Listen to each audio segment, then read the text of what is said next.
community of hundreds of thousands of people now. And here's the thing. If you join before November 30th and you mention the promo code SHARE, they'll waive your application fee. So you save even more right off the bat. I'll give you the number here in a second, but just call and you'll get a price within 2 minutes. And again, the deadline is November 30th. So call now and you'll save even more. Here's the number: 855-51-BIBLE. That's 855-51-BIBLE. 855-51-BIBLE. The views and opinions of the following program are solely those of the host and other contributors. These do not necessarily represent those of Liberty Acquisitions 825, Blue Water Broadcasting, its management, staff, or any advertisers.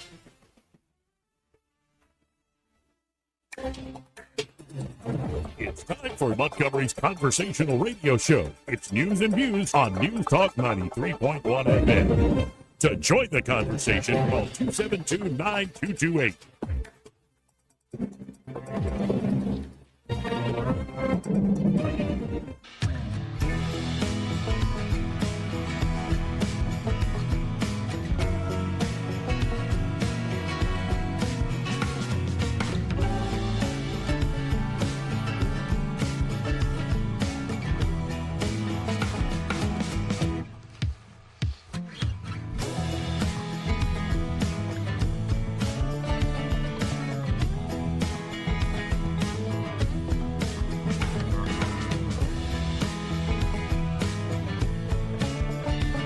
Joey Clark. Welcome back to the final show of the week. Thank God. I'm ready to celebrate Thanksgiving. How you doing today, sir? I'm doing well, man. Just making some room for all the delicious stuff tomorrow. Okay, what are you first going for? Honestly, either the desserts or the veggies. I know two extremes, but I like all the veggies, man. Oh, yeah. It depends on how they're prepared, but yes, can be quite good. All the casseroles, I like the side dishes. I'm with you there. Green bean casserole, squash casserole. Ooh. Oh, yeah. Ooh. Well, and of course, we're going to go up to Auburn, driving my grandfather up there and meeting all the uncles and the aunts, and they're doing Friendsgiving this evening at their house at Auburn. So it'll be a big crowd, I think. All the Auburn royalty. We have a few of those Friendsgiving events going on around the area. Probably hit a couple of those up. Nice. Test some entrees and some apps and see which guy did the best. See, and there's always a culture of folks that no matter the holiday, they're still at their job. Mm-hmm. They're still here. They didn't go visit family halfway across the country. And so you do get this weird family that's not family, but they're family nonetheless. Yeah. Thick as blood. Friends who are family are priceless, man. Those are often the best people. Well, I mean, it is kind of amazing. I was talking with Jeff Poor when he's got guest hosting duties on a different station, so he won't be joining us like he normally does on Wednesdays. But I was talking to him on his show this morning on how the news cycle hasn't slowed down quite as much as you would expect for a holiday. Because Trump has now officially completed his cabinet. Right. So that's done. The latest being Dr. Jay Bhattacharya, named to head up the National Institutes of Health. Again, please. Jay Bhattacharya. Okay. I think that's how it's said. Yeah, he was one of the great critics of Dr. Fauci. Good. He helped create the Great Barrington Declaration, which was a call to essentially approach the pandemic akin to the Swedish model, or really akin to every other pandemic before in human history. They want it targeted, containing people who are older and vulnerable. Y'all do need to shelter in place. But if you're young and you're healthy, get out there. Stay away from the older folks, stay away from the vulnerable, but get out there and let this thing hum so you can get an immunity. That's just common sense. And there were other, treatments and methods. It was a much lighter touch. It was a touch. This whole idea of the Great Barrington Declaration was a thing called freedom and actual sound science, not just what the official authority said. So for that guy, for Jay Bhattacharya to be the guy who is now taking Fauci's job is beautiful. All sorts of folks in the libertarian world, in the right-wing world, even in the left-wing world, who were not fans of the covert regime, are loving this pick. In particular, RFK Jr. singing the praises of Bhattacharya. And he's no dope. I mean, he's mostly associated with Stanford. And so a top world-renowned... Why did you say it like that? Like he's no dope? Well, because they always wanted to play out these people as, well, if they're not going to toe the line on COVID, they must be kooks. They must be just quacks. They must be just full of nonsense, where you look at the folks, I think it was Martin Koldorf, Dr. Gupta, I can't remember her first name, and Jay Bhattacharya, and they're all like top-level Stanford, Harvard, Oxford, like in the world of epidemiology and infectious disease. Like they know what they're talking about. They're well-published, they're well-respected. And just because they have maybe a different perspective on how you manage a public health crisis, they were almost destroyed. And this is what's beautiful, is these folks who were almost destroyed, their lives upended because they took a different route publicly, had the courage to do so, are now back running many of the institutions that tried to destroy them. Well, it's beautiful. Yeah, I mean, there is poetic justice in that. I mean, I can't imagine being in, that field, or having colleagues that you can both believe in the fundamentals of certain things, i.e. science, acknowledge that the virus was a thing, and handle it in completely different ways. Well, get it. RFK Jr., he was destroyed by the media for fighting Fauci's dictates. Dr. Jay Bhattacharya, blacklisted by old Twitter for publishing the Great Barrington Declaration. Just censored, removed off the site. Tulsi Gabbard, placed on the TSA's Quiet Skies program after backing Trump. They now head, respectively, HHS, NIH, and DNI. It's kind of awesome. Someone, maybe I read it or saw it on some sort of a CNN thoughts, flipping last night, that they expect Tulsi to actually have a difficult time in confirmation. Have you heard? Oh, I'm sure they're going to give her a hard time, yeah. Like, she's going to be, her and RFK Jr. is supposed to be like the two that they really focus in on. Yes, I think those two are going to get the hardest time because they're high profile. They have a big public persona. They aren't in the mainstream on so many things. So, yeah, I think those two are going to get it big time. For instance, Pete Hegseth, this whole idea of he raped a woman or sexually assaulted a woman, he had an NDA to cover. No, now the text of the woman in question have been released publicly. And it's essentially a story of, as soon as the guy walked into this big conference she's at, was texting with a guy friend of hers, how much I just hate this guy. He just thinks he's hot, whatever. He's above everybody, and all the women are swooning over him. So she proceeds to go and try to seduce him.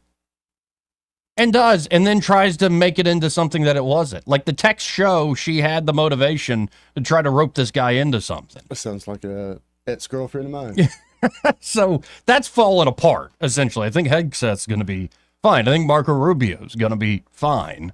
But whoever is going to get is probably RFK Jr. and Tulsi Gabbard, yeah. I think it's more politically motivated. I don't think it's anything necessarily, of substance other than retribution for stepping out against, quote unquote, the family. Jay Bhattacharya came out and said, I am honored and humbled by President Trump's nomination of me to be the next NIH director. We will reform American scientific institutions so that they are worthy of trust again, and will deploy the fruits of excellent science to make America healthy again. Good. Beautiful. Hey, also, Fauci's, retirement package after he finished serving, whatever, is that the highest Senate president, congressman? I don't know. I think I heard that somewhere yesterday. So I want to, try to find that out during the show, because that's just going to stoke my fire a little bit more around the good doc. But Eric Weinstein coming out and saying, if you want to watch an evil spell break in real life, this is it, referring to Jay Bhattacharya being picked by Trump. The undermining of dissenting academic colleagues by soulless careers and institutions is the scourge of the academy in our time. I've never seen anything even remotely like this in my entire life. Not once. And he has been on the train of how corrupt academia has been for a long time.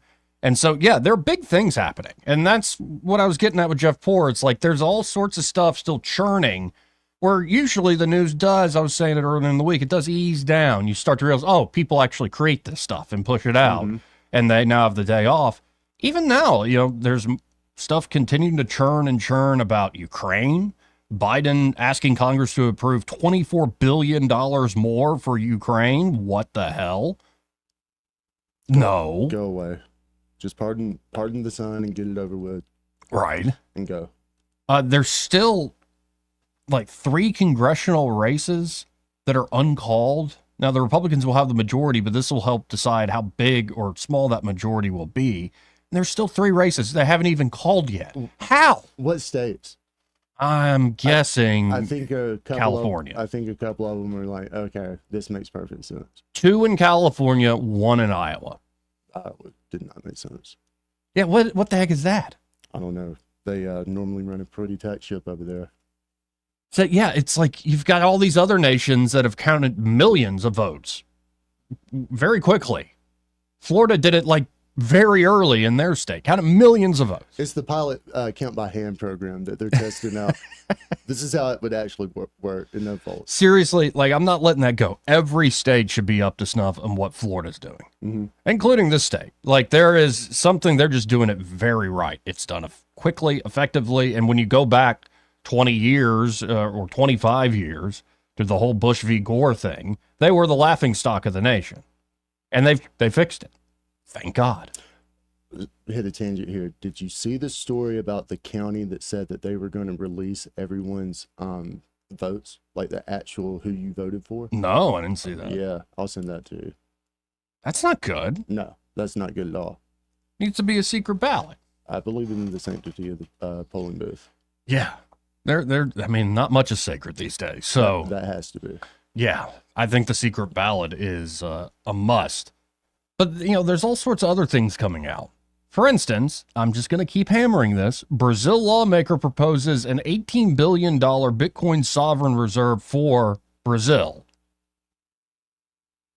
Again, other nations, other states in this beautiful union of ours, and the federal government itself, I think, are going to be making a play into the Bitcoin world. Alabama. Okay, hold on. I've been thinking about this, and I want you to tell me why using another crypto that has the same technology, also finite, why that wouldn't be as good of a play. Number one, network effects. Okay. Like the first mover to the space was Bitcoin. And you look at the security of how many folks are actually in the mining world. Like, there's now billions and billions of dollars vested. Think of it, Bitcoin's market cap, I don't remember off the top of my head, it's bigger than silver now. So it's essentially, it's there, it's sort of the proven one. It is operating in a particular way. You could literally copy what Bitcoin is and release it, and others have done stuff like that.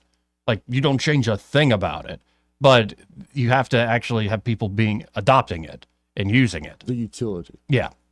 And so it's sort of a network effect of the first mover to that space ends up being the dominant way. Think of it, it's a little esoteric, but think of the way the internet operates, like the internet protocols.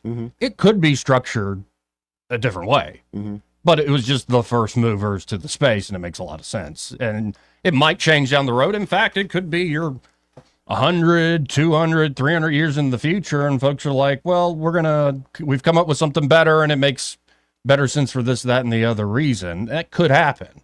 But generally speaking, when you're looking at blockchain-based cryptocurrencies, ones that you want to be finite, that are a store of value over time, Bitcoin's the game. I mean, I knew they were the first. I just, knowing that certain bubbles get inflated, a little bit more quickly than others. If there was a Burger King to the McDonald's, and they were both pretty much the same thing, why not go with the less expensive of the two? Yeah, nothing has come quite as close. Okay. I mean, there are going to be other things like so-called stable coins where they are on par with the dollar. So you essentially have a digital dollar you can now trade 24/7. There's going to be other applications of the blockchain like we were talking about yesterday. But I just think, again, Alabama, all you financial experts in Alabama that help, steer the ship of state, let's look into it at least do some homework, do your own studying, please. Alabama. How likely, or is it even plausible, that Bitcoin becomes sort of a universal currency across the world? I think that's what's happening. How quickly? How long? Slowly, then all of a sudden. How you think it'd be just that fast? Yes, and I think we're on the cusp all of a sudden. I don't know. I mean, it's always hard to predict the future. It's always perilous. Okay, so The next, let's say, 4-year window is very big. you know where I'm going with this. I think. No, I don't. All right, so what happens if oil gets pegged to Bitcoin? Well, that's fascinating. I don't know. Well, and it could indirect. Because if more and more of, say, the dollar's strength is based on Bitcoin holdings, that could affect not just the valuation of oil, but all sorts of things. What was was it El Salvador that basically took like 30% of their GDP and threw it behind Bitcoin mining? Yeah, I think they're doing all right. Wouldn't that be awesome? This is what I mean. They were very early. They were like very, very early. Micro Saylor with MicroStrategy, very, very early. Yeah, there are folks that were around a decade ago who are billionaires at this point. So they're very early adopters, but it's now become like nations are doing it. States are looking into it. The federal government itself is looking into it. I think Donald Trump holds like $5.2 million in crypto himself. Who knows how much J.D. Vance and Don Jr. and all these members of Congress now hold this stuff. So I tend to think it's become mainstream. And what people have been looking for the last few years with the Biden administration is some regulatory clarity. Mm-hmm. Just give us clarity on what these things are, what the regulators are going to do. They wouldn't. And this idea of let's embrace this, which Trump full-throatedly did during the campaign. And all the signs of who he's picking to work in the administration show he's going in that direction to say Bitcoin is going to be the global currency of the future, the store of value over time. You want most of the mining in the United States. You want the exchanges that actually hold this stuff in the United States. You want businesses backed by this in the United States. Like, you want the United States to be the leader on this. It would do well for the dollar, or would do well for our primacy going into the future. It's just a weird, wacky world. I mean, it's interesting time to be alive, man. Yeah. Oh, yeah.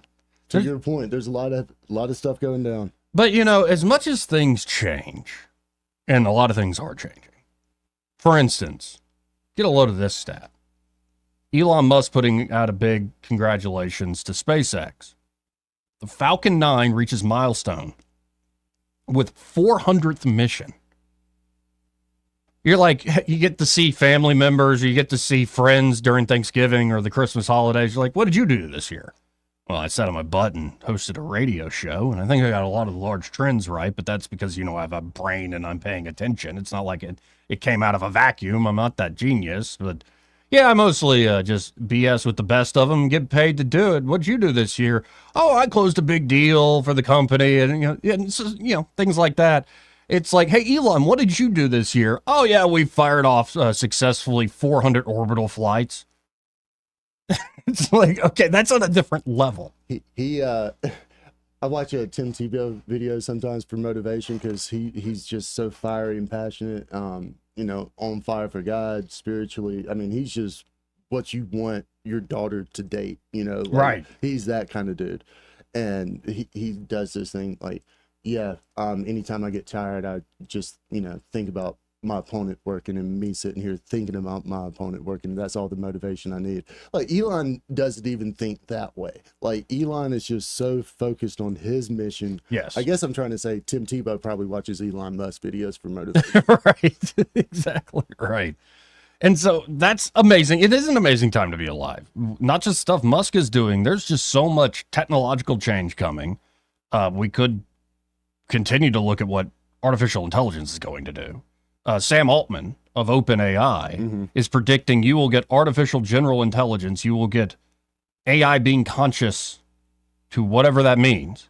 Ask technicians, ask AI people, engineers, ask philosophers. Ask the philosophers over thousands of years. What is consciousness? They all kind of have a little trouble. And the only explanations that seem to make any sense go into the realm of faith and theology. And again, when you go into that realm, it's not like you're proving it scientifically, but that's all the signs point to that. But the point is, Sam Altman says he believes whatever consciousness is, that AI, artificial general intelligence, will happen in 2025. All right, so which is nuts. not to And nobody really knows what that means. Well, I read something kind of on the counter side of that. So all the AI folks basically fell into two camps. Either we were trying to go for complete consciousness, or we were trying to pass the Turing test. And the market kind of dictated that we focus on more passing the Turing test, because all we really want to do is sell stuff, right? Right. So, well, and passing the Turing test honestly depends on who's doing the test of the machine. well, that's fair. Because right now, the current large language models speak better than a lot of people. I know that you can find patterns in them. True, you can.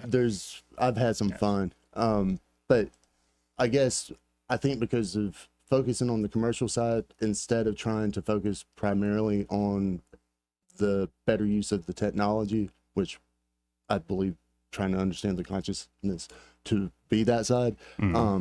I don't think we get there in 25. These people seem to think it's going to be like a decade or so later. I mean, and who knows? Like, I don't know. I'm just saying the guy who's the head of the biggest AI company, or one of them in the world, OpenAI, ChatGPT, Sam Altman's like, it's happening next year. And I'm saying some of his competitors and colleagues on the other side say that the market or the industry is not there. Well, the thing about it that freaks me out is, like, what does it actually mean?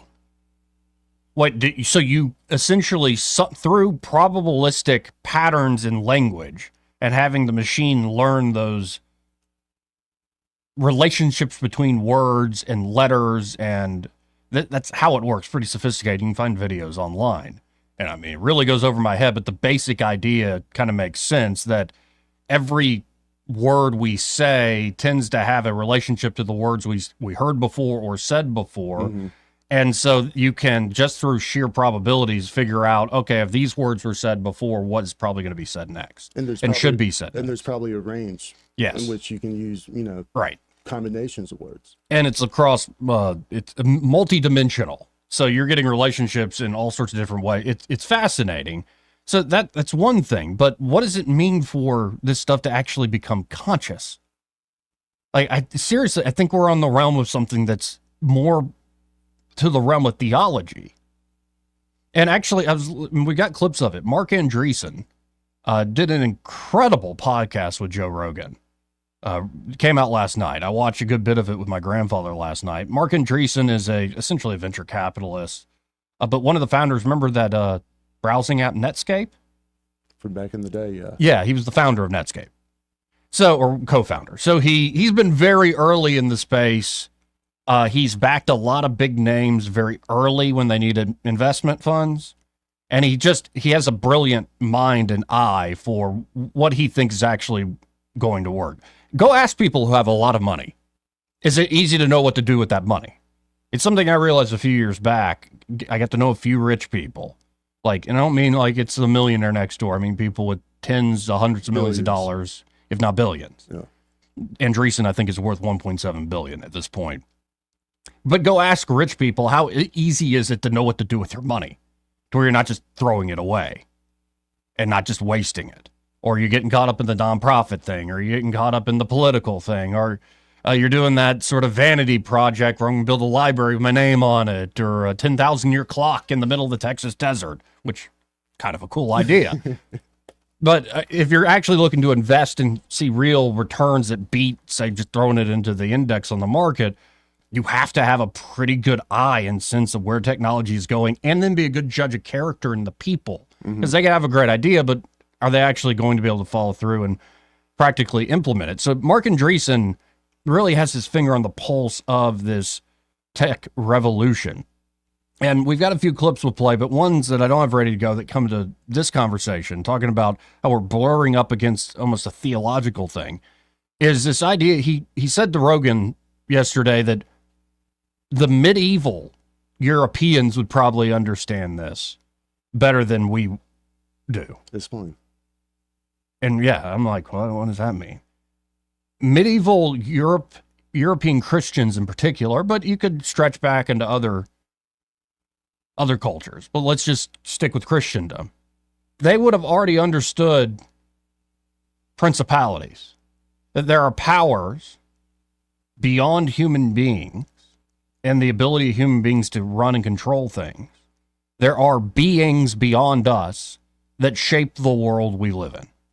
And it could be angels, it could be demons, it could be, intercession of your Catholic to the saints. But the idea was like, it's not like human beings can control everything if we just put enough science and know-how behind it. It was sort of like give it up to God in many ways. I agree on the premise that those people were probably more devout or look to a higher calling than people today as a whole. Yes. But and they were more comfortable with the idea that there are beings that are not human beings that shape the world. Yeah, but we're not talking about.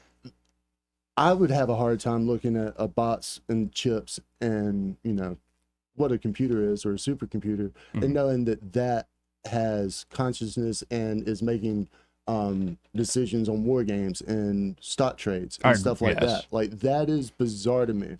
And there, to me, is a difference between accepting things on faith or understanding that humans don't have control of everything and turning portions of our lives over to machinery. It's just, I agree with all those concerns. The point is, though, the parallels are very obvious. That what is being brought into being is not human, and yet it might help shape the world to human benefit. It could also destroy things. A thing Andreessen brought up is they now do these tests where it's like piloted planes, like say piloted fighter planes, and AI piloted ones. AI always wins. Every time. All right. And then if you have these planes that could be smaller, you don't even need a human in it. It can now go faster because of the G-force stuff. So we're going to have more wars, so we're not going to have human lives to worry about. Well, and it won't just be like in the context of war and weapons. It'll be in the context of in medical diagnosis, for instance. There's a lot of stuff that could be helped in that regard. I think when you could look at financial markets and trading, you're going to see a lot of AI brought to bear there. And I think it's already being brought to bear in the media space. I think what we have publicly available through ChatGPT or Grok on X and all this stuff is peanuts compared to what people with real money and incentive to do things probably have at their disposal. That's where my industry is right now. Yes. We're all trying to crack the AI nut. Yes. Whoever is the first group to really come up with practical applications for applying the technology and achieving, real results. It doesn't matter the project. If you can take 100 man hours out of the equation and, do it in 24 with a computer, you're going to do it and you're going to have an advantage and you're going to win. Yeah, exactly. That's where we are. Or Elon Musk did the Neuralink thing, and guys who are paraplegics are playing these first-person shooters. And just think of the delay there is to have your brain send the signal of hit the button to fire the gun, as opposed to just thinking it. Like, and it's not even point and shoot. It's like, look at what you want to shoot, think it, and it happens.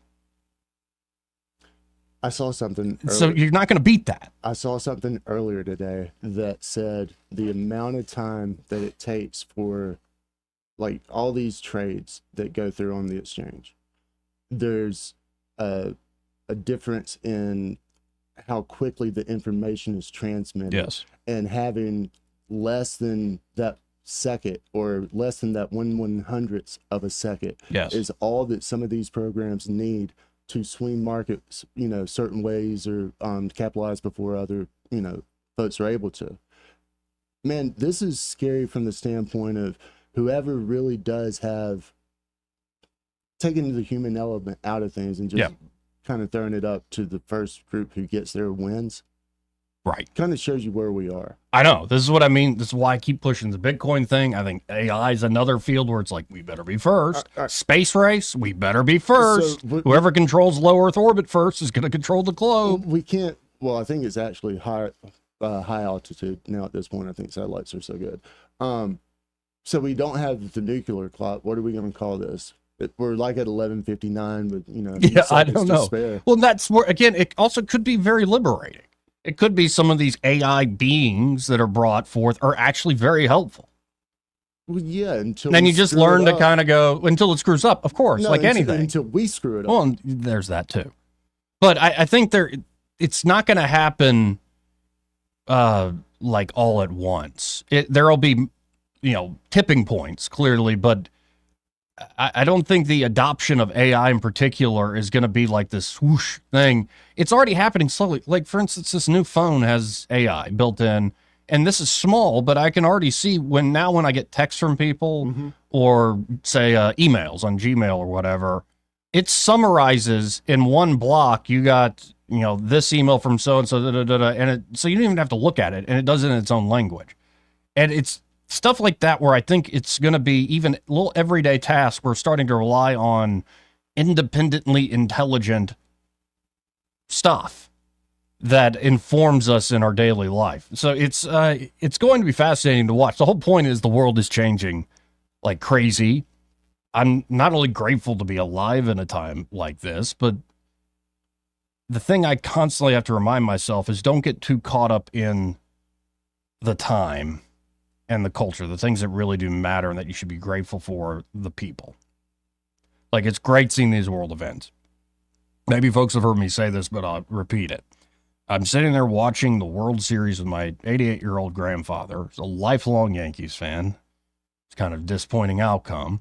But he's telling me stories about it was this one home run shot that Mickey Mantle did that was like a frickin' straight line drive, and it hadn't hit the top. It would have kept going right out of Yankee Stadium. And like I told Greg Vidal that story, he's like, wait, your grandfather was at that game? So lifelong Yankees fan. But we're in the thick of the election, the presidential campaign, and, the news never stops. So as we're sitting there watching the World Series game and he's telling me old stories about being a Yankees fan, of course I'm taking a moment here or there to look at my phone and see what's on Twitter. And it kind of hit me that the Twitter stuff is fascinating. Like another rocket launched, another breakthrough in AI. Look at the price of Bitcoin. Is Trump really going to pull this off? See the obnoxious thing the Harris campaign said? I realized, like, none of that frickin' matters compared to be able to sit with my grandfather and hear these stories and watch another World Series together. And we're going to watch another one next year, too. Man, that's perfect with Thanksgiving tomorrow. That's awesome. That's what I'm grateful for. I'm so happy that you're my friend and you have that perspective. I mean, that having that tether or benchmark to reality and the things that actually matter, man. I'm proud of you and I'm happy for you. Appreciate it. They say, it's not even the journey or the destination, it's your travel companion. Yep. And you still need a journey and destination, but it's the folks you meet along the way. You're getting there and you're going somewhere regardless. So it's kind of who you collect or who you associate yourself with is, kind of the ultimate gift. But as much as things are changing, that you come back to like the good things that I think are truly eternal. And then you come back to the things that are just human nature. We got to hit a break. But when we come back, it's not just Elon in the space race. You also see Jeff Bezos, who's in this deep now. He did some tour of his Blue Origins factory. It's amazing. Mm-hmm. Like, you can tell Jeff cares. And it's like, okay, it's cool having two billionaires who like really care about this and want to see it done. Blue Origins just did a space flight mission, and it was the first time in space for a lot of these astronauts, or whatever they're calling them. And one was a young woman who had her moment completely ruined by male pigs on the internet. Was she hot? I don't even care what she looked like. I don't care what she sounded like. These men were sexualizing her. They were objectifying her. I mean, it's just, this is what men do. So we might be able to reach the stars and be able to bring artificial intelligence into its very being, but male pigs are still real, and we'll get to that story after the break. Because, I can be a little bit of a, like, people are like, he don't like ladies, which is wrong, not true. We love the ladies. Yeah. Lindsey Graham, ladies man. I love all the women. But there are times where I'm like, hey, fellas, back off.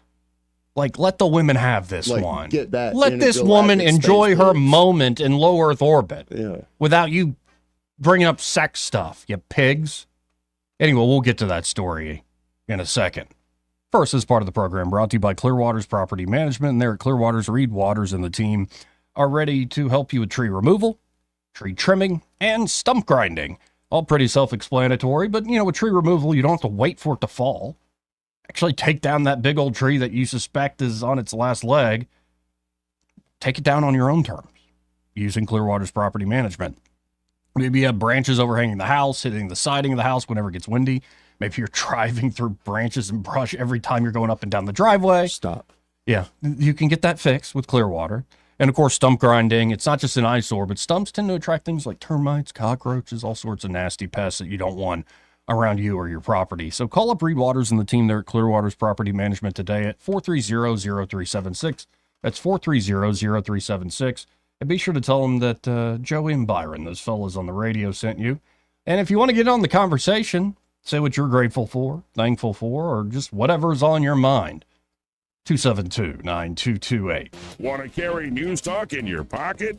Download the News Talk 93.1 app from the App Store. Available on iPhone and Android. Never miss a moment. Download now. Before you buy new floors at a discount store and get them installed by the cousin of a friend who does this kind of thing, consider the better option. Prattville Carpet carries the most reputable brands for selection, style, and quality you can trust. And with their non-transferable lifetime installation warranty, you'll never have to worry about hardwood warping or carpet buckling. Your floors will stay as beautiful as the day they installed them. Hi, I'm Ray Bowles from Prattville Carpet. If you're looking for carpet, hardwood, laminate, vinyl plank, or ceramic tile, call us today for your free measure. Prattville Carpet, we're more than just carpet. For too long, Alabama's statewide news companies have shamed us for our conservative Christian values. Alabama deserves a news company that cherishes our culture, a company that isn't bought and paid for by the powers that be. 1819 News is that company. Run by Alabamians for Alabamians, 1819 News celebrates what is good and beautiful about our state, while exposing those who work against our values in secret. Just go to 1819news.com to learn more. Subscribe to our newsletter. That's 1819news.com. Hi there, I'm Kim Williams with Alabama Home Mortgage. And I'm Madeline Cannon, and we have some exciting news to share with you. We've been serving the state of Alabama for many, many years, and now we are able and ready to offer the same great mortgage financing in Georgia and Florida as well. Our company may be Alabama Home Mortgage, but now we can finance your Georgia home mortgage and your Florida home mortgage too. We couldn't be more excited to extend our customer base to our neighboring states. For years, we have had customers call us in hopes we could assist them with purchasing their vacation cabin in North Georgia or their dream home in Florida. And now we can. For those of you who have family and friends that live in Florida and Georgia, be sure to tell them the good news. Whether you are looking to purchase or refinance a home located in Alabama, Georgia, or Florida, you owe it to yourself to give Alabama Home Mortgage a call at 567-4223. That's 567-4223. Or visit us online at myalabamahomemortgage.com to complete an application on your time. It's not just a slogan. Call Alabama Home Mortgage because, folks, there is a difference in mortgage companies. NMLS 1586-36-8, Equal Housing Lender. Rich Thomas Weather, a service of Wiley Sanders Truck Lines, where over-the-road dump truck drivers are needed right now. Home twice a week and every weekend, must leave early on Sunday with Blue Cross Blue Shield. Call them now at 855-777-9785. Hi, everybody. We're dry and comfortable today with a sun and cloud mix and a high temperature up to about 74. I think we're dry through the evening hours tonight, but the chance of showers and thunderstorms begins in the overnight hours tonight and continues on Thanksgiving. Some of the storms strong, possibly severe. Tonight's low 63, the high tomorrow up to about 70. Then a very chilly Iron Bowl weekend followed by the coldest morning, which will be Monday morning. Could see wind chills in the teens. From the Blue Water Weather Center, this is Rich Thomas. For the lowest prices around on flooring and DIY flooring installation supplies, Budget Floors and More is your new best friend. Luxury vinyl plank, carpet, ceramic tile, floor installation supplies, and more with prices lower than the big box stores. Budget Floors and More, Hunter Lane across from Del Rey to Publix. We get Montgomery talking 24 hours a day. The River Region's most trusted voice. News Talk 93.1 FM, WACV.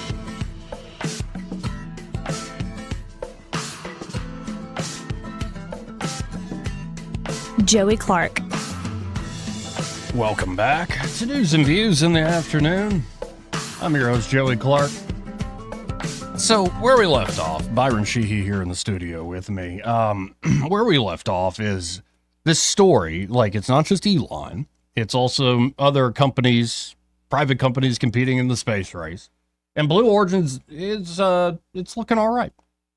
Well, Blue Origin's Emily Calandrelli, known online as Space Gal. I've got it pulled up on the stream here. Emily Calandrelli, Space Gal, faced a wave of misogynistic abuse after a video of her space flight went viral. The clip, showing her in awe of space, was flooded with comments sexualizing her moment, leading Blue Origin to remove the video off the internet. Calandrelli, the 100th woman to reach space, was brought to tears by the attacks, but later reposted the footage, defying the trolls. She said she was literally crying, that it kind of ruined what should have been a great moment for her and the team there at Blue Origin. And you just got to look at this at times and go, what is wrong with men? Girl, just keep going. I mean, right. Don't I worry. mean, she just because it's a woman in space, you got to think about sex stuff? Come on, you pigs. I mean, she's the 100th woman in space. But, I mean, have you seen the video? No, nor have I seen the comments. Yeah, I didn't look at the comments either because it's kind of like, welcome to the internet. But, Yeah. I mean, come on, you men. Be better than this. So, first, what we're going to do is we're going to play this video and see what all the fuss is about. This is the video that was posted. Then all the sexualized, misogynist comments came her way to Space Gal. Space Gal. And then they took it down, and then she reposted it in tears. It ruined her moment, but she's not going to let it ruin her moment. This is her only moment. Well, this is the video that was initially posted and pulled down. Let's see what all the fuss is about. That's our planet. Oh my God, that's space. I mean, who would think of anything sexual? That she's just in awe. She's in space. Like, wouldn't you react the same way? There's something sexual. That's our planet. Oh my God, that's space. This is Earth from space. I mean, Look at that Earth. Look at that Earth. Okay, that is amazing. What a view right there. But I don't know, where's all the sexual stuff coming from? Let's keep watching. I'm here. I did it.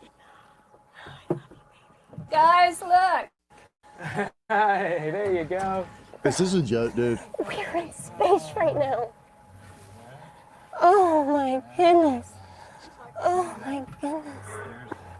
I mean, who would have thought of anything sexual from that? You male pigs. You're too much sometimes, man. Oh my goodness. Oh my goodness. She's just in awe of space. The enormity of space was too much for her. Right. That's our planet. Oh my God, that's space. Stop being male pigs on the internet. There's nothing sexual Nothing. about that. I don't know how. Seriously. I don't know how anyone's mind could have gone there. I just had to replay what I went through because I saw this and I went, okay, that's awful. She's like got a sign for her kid, like, I'm so proud to be your mommy, and she's having this amazing moment, 100th woman in space. And I'm like, these pigs, What's your these screen? awful, terrible pigs. And then I saw the video and went, That's our planet. oh no. Oh my God, that's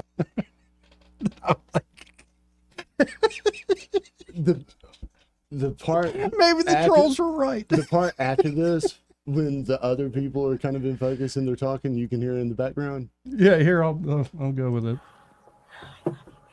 Guys, look. Hey, there you go. We're in space right now. Mm. Oh my goodness. Oh my goodness. Well, remind me to take a date to space. Quite the ride. The internet is undefeated. No, I believe actually it is not. I believe the old saying still holds true in this case. Oh, that's. I'm now sounding a certain way. What? That's amazing. I need a cigarette. Woo. Turn the thermostat down. Yeah, God bless America. I mean, it's very cool. And those are amazing shots. Who knows how you'd react if you're actually up there in that tin can, far above the world. I hope I would react like that Yeah. as many times as possible. Wonder if there's something built into the suit. Where can I get one of those? Yeah. Give me one of those space rides. Christmas It's been a is while. right around the corner. Wow. Anyway, this part of the program brought to you by River Region Contracting. And there at River Region Contracting, Todd Clark and his team are ready to help you out with that roof of yours. Could be an asphalt or a metal roof. Either should be inspected on a regular basis for basic preventative maintenance. You want to find problems. If you do have problems, you want to find those early. That way, the insurance company can't be like, well, you were negligent. You let that problem fester, and we're not going to. No, cut that off at the pass. You might as well have River Region Contracting come out every year to inspect your roof. You're like, but Joey, I'm not made of money. Well, their inspections are always free. Free. And if they do find an issue, they'll write up an estimate for free. The estimate's accurate. They show up on time. They do the job well. They don't just do the job. They're happy to inform you. Here's exactly your problem. Here's exactly how we're going to fix it. They love to educate their customers on what's going on with their roof. And they're insurance specialists there at River Region Contracting. So they can walk you through that insurance claims process, make it swift and just an easy, pleasurable even experience. Not something you usually associate with insurance claims, but that's how good they are there at River Region Contracting. So call Todd Clark and the team today at 356-8635. That's 356-8635. And be sure to tell them that, well, Joey, that fella on the radio, sent you. Can we go? That's our planet.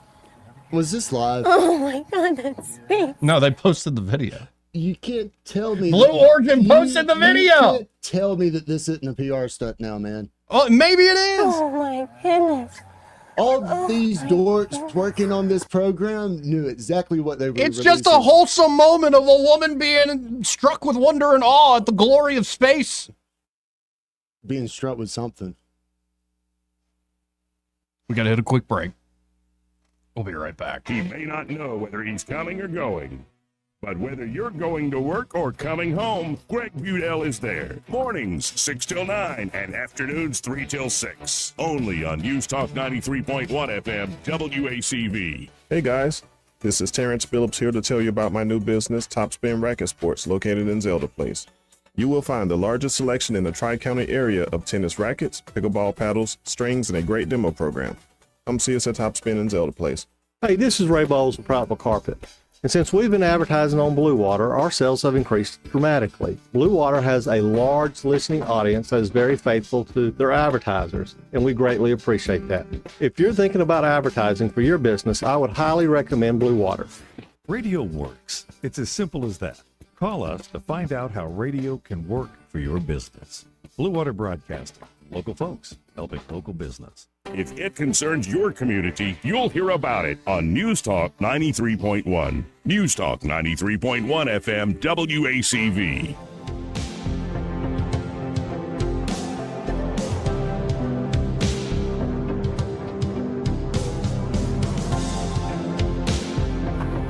That's our planet. Oh my God, that's space.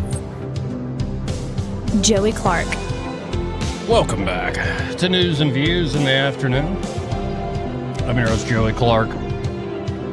Coming up, we got plenty more to get to. Thank God. I was suspecting there'd be like nothing in the news, but James Carville losing his mind. And also Kamala Harris making an appearance, actually speaking. Since her concession speech, she actually got there, made a video, and a lot of folks are comparing that to the drunk aunt that finds you at the end of Thanksgiving dinner before you're trying to get the heck out of there and starts to give you life advice. I mean, some people are comparing it. I'm not saying that's what it was with Kamala Harris. That's what some people are saying. Artificial intelligence has created a sound never heard before. So that's could be interesting, or it could be incredibly disappointing. Like maybe there's a reason nobody's made that sound before. That's an awful, terrible, unremarkable sound. Of course, we've got the Biden administration outgoing, still trying to pull all sorts of things off, as well as some Alabama news that we need to, well, revisit before we get out of here today.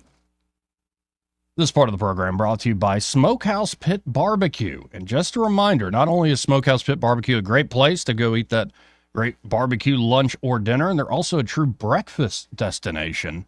And that breakfast is just to die for. It's, I think, my favorite thing there. I mean, the barbecue's great, But there's just something about those cheese grits that really just, I crave them. They're so good. But Smokehouse Pit Barbecue is doing something special. If you didn't already know about it, I mean, you should. I've been telling you about it for a week or two now. They're doing a special Thanksgiving feast. They'll actually be open tomorrow on Thanksgiving Day from 6:30 in the morning to 2 in the afternoon. So if you want to go eat a big family Thanksgiving lunch, you can eat there at Smokehouse. Or you can call them ahead or go to smokehousepitbarbecue.com or call them ahead and have them cater so you can have that beautiful Thanksgiving meal ready to go. And they actually have a feast for 15 for $249.99. That you can either get 1 smoked turkey breast and 1 smoked ham or 2 fried turkey breast, choice of 3 sides, 15 rolls, and a dessert. I mean, and you're talking not normal menu. This is a Thanksgiving menu they're putting on. Things like deviled eggs, corn on the cob, sweet potato casserole, mashed potatoes and gravy, butter beans, dressing, mac and cheese, cornbread dressing at that, like blackberry, pecan, and peach cobbler, apple pies. They got it all, folks. Stop. And you don't have to do the whole feast for 15. You could get a whole fried turkey for, it looks like here, just shy of $67, which is a pretty good deal. And so go by there tomorrow. If maybe you want to bring some friends, early lunch, have a great Thanksgiving meal, or call them up and, well, secure that big old meal to bring back home at 517-4949. That's 517-4949. Or just stop by Smokehouse Pit Barbecue today. They're at Main Street in Millbrook. And be sure to tell that great team there that Joey, that fella on the radio, sent you. Again, 272-9228 if you want to get in on the conversation. I feel like no one's listening to us at the moment, though, right now, Byron. I feel like whoever is probably stepping out and having a smoke like I did. Oh, because of the whole space thing? Yeah, space. Yeah. If that's what we're calling it nowadays. Space Gal was just in the grips of... the throes. Yeah, the throes of space. Man, I'm going to go back. Okay. I'm hitting up your thing tomorrow. I don't feel like cleaning up. You're going to Smokehouse? I'm going to call in and get the spread, man. I don't feel All like right. I don't feel like cooking. I don't feel like cleaning up. It's good eating, too. I'm tired, and I just want to enjoy the day. Okay. So if you want to do your rounds and then come over, we'll have us a spread. Beautiful. Well, get by there, folks. Byron Sheehy going to be there. Y'all can get by Smokehouse Pit Barbecue as well. Do you see that it's kind of a Thanksgiving miracle? There's some folks in talk that, well, I just kind of want to play the clip. Let it speak for itself. Calling out leaders on a case of really woke gone wrong. The irony that they were canceling Native American culture as the DEI movement went way too far. Look, this is honoring a Blackfeet chief who was born in Montana. He's highly esteemed. The Blackfeet tribe of Montana, their current chairman and the tribal council signed a letter in strong support to bring the logo back. It honors Indian country. So we've had good discussions with the NFL and with the commanders. There's good faith negotiations going forward that's going to allow this logo to be used again. Perhaps revenues going to a foundation that could help Native Americans in sports and so forth. We're making good progress. And based on the good faith negotiations, I made a decision to support this bill yesterday in the committee. Talk of bringing back the Redskins as the team of the as the name of the team for the Washington football team in the NFL. I thought it was overkill to get rid of it. Yes. The Indian chief or tribe that they cited is where? Montana. And the team's in D.C.? Yeah. That makes no sense. I don't know. Maybe it's a symbol of strength. It's like, I kind of like if we went too far in this like moral preening that was going on for a while under the auspices of DEI, why not bring back something that's good? I feel like this was one of the first ones, though. And I'm not exactly sure I'm in the camp. Well, the Cleveland Indians became the Guardians. I think that's going to stay. But this one in particular, like I still see like Washington Commanders. I mean, you mean the Redskins? Yeah. Like they've always been the Redskins. I mean, I don't know if that's a derogatory term is what I'm saying.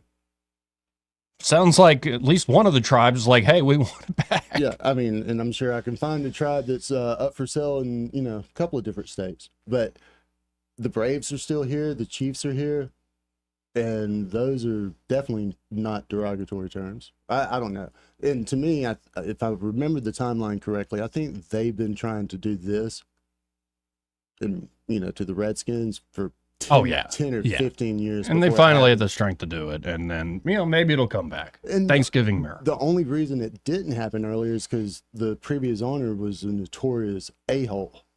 Oh, yeah. Straight up. Yeah, oh, yeah. Didn't want to hear it to begin with. But we got to hit the stop now break. Normally, we'd be talking to Austin Baranko of Invista Advisors. I think he has the day off. But just a reminder, there at Invista, Austin and the great team are ready to help you. They rely on each one of the team members' individual strengths to achieve their clients' goals, and they're looking to help guide your long-term financial future there at Invista. They take time to explain unique strategies for you, recommendations on what you should do, whether you're talking about your own, say, personal estate and your own personal long-term wealth, especially planning for end-of-life things and getting ahead of the curve on how to preserve that wealth. Or it could be for your business. It could be your small business owner and you're looking for the right steps going forward. And of course, they also help out institutions from nonprofits to other firms around the area. They have a thorough, encompassing, comprehensive approach to planning and implementing unique to each one of their clients so they can help you out. It's not just somebody looking out for your stock portfolio. They're doing, again, all-encompassing approach to preserving your long-term wealth and making sure your estate is managed the right way. So check them out today. You can always go to InvistaAdvisors.com or give them a call at 387-0094. That's 387-0094. Ask for Austin Baranko and be sure to tell them that Joey fella on the radio sent you. Broadcasting from the Riverside Chevrolet Master Control Center, this is WACV Cusada, News Talk 93.1 FM. When it's Chevy, it's Riverside. With SRN News, I'm John Scott. Consumer price increases accelerated last month. The latest sign that inflation's steady decline over the past 2 years has stalled. According to the Federal Reserve's preferred inflation gauge, consumer prices rose 2.3% in October from a year earlier. The American economy expanded at a healthy 2.8% annual pace from July through September on strong consumer spending and a surge in exports. The number of Americans applying for unemployment benefits fell last week, remaining near 7-month lows. Jobless claim applications fell by 2,000 to 213,000 for the week of November 23rd. However, the total number of Americans collecting jobless benefits rose by 9,000 to 1.91 million. This is SRN News. Darkness, my old friend. From Angel Studios comes Bonhoeffer, based on the powerful true story of Dietrich Bonhoeffer. As the Nazis tightened their grip on Germany, Bonhoeffer joins a deadly plot to assassinate Hitler, risking his faith and fate to save millions of Jews from genocide. You will go to England as a spy. I'm ready to meet my destiny. Bonhoeffer, rated PG-13, may be inappropriate for children under 13. Exclusively in theaters now. Go to angel.com/Bonhoeffer. G'day to you, it's John Luke here with For King and Country, and we're bringing our Drummer Boy Christmas Live experience to a big screen near you.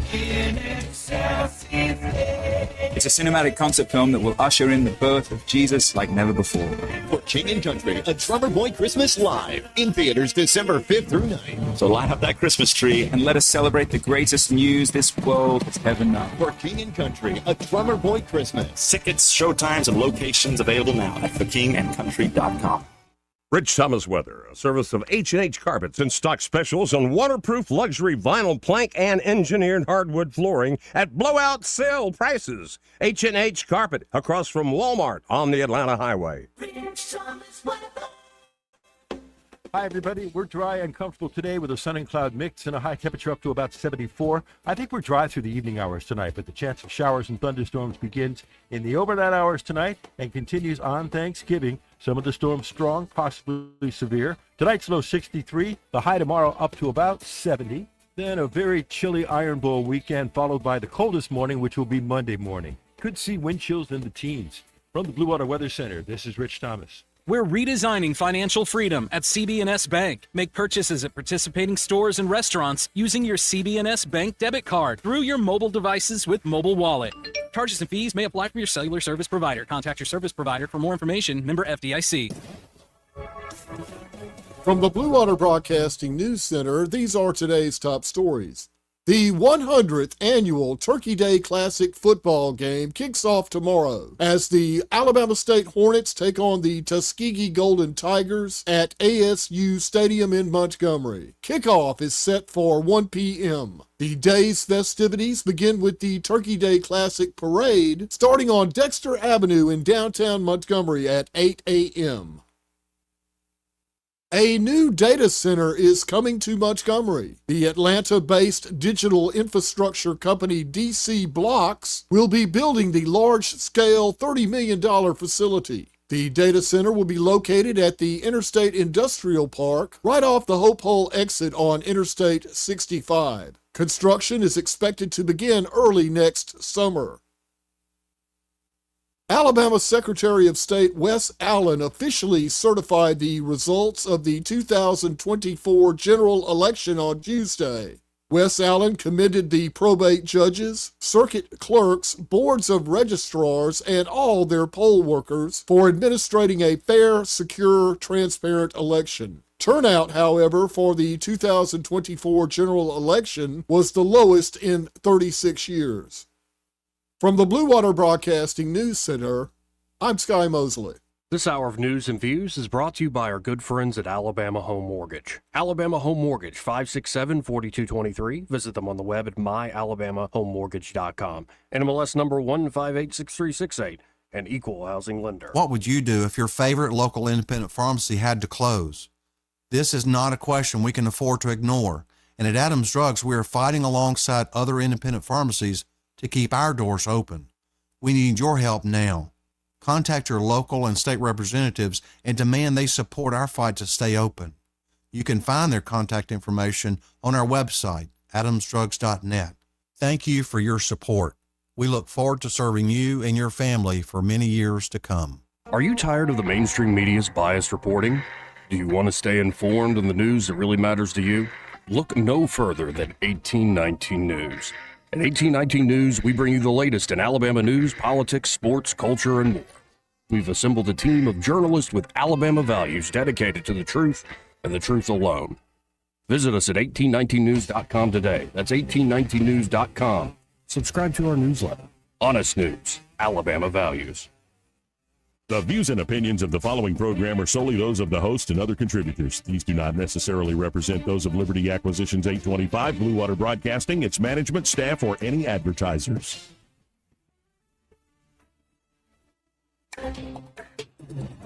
It's time for Montgomery's conversational radio show. It's news and views on News Talk 93.1 FM. To join the conversation, call 272-9228.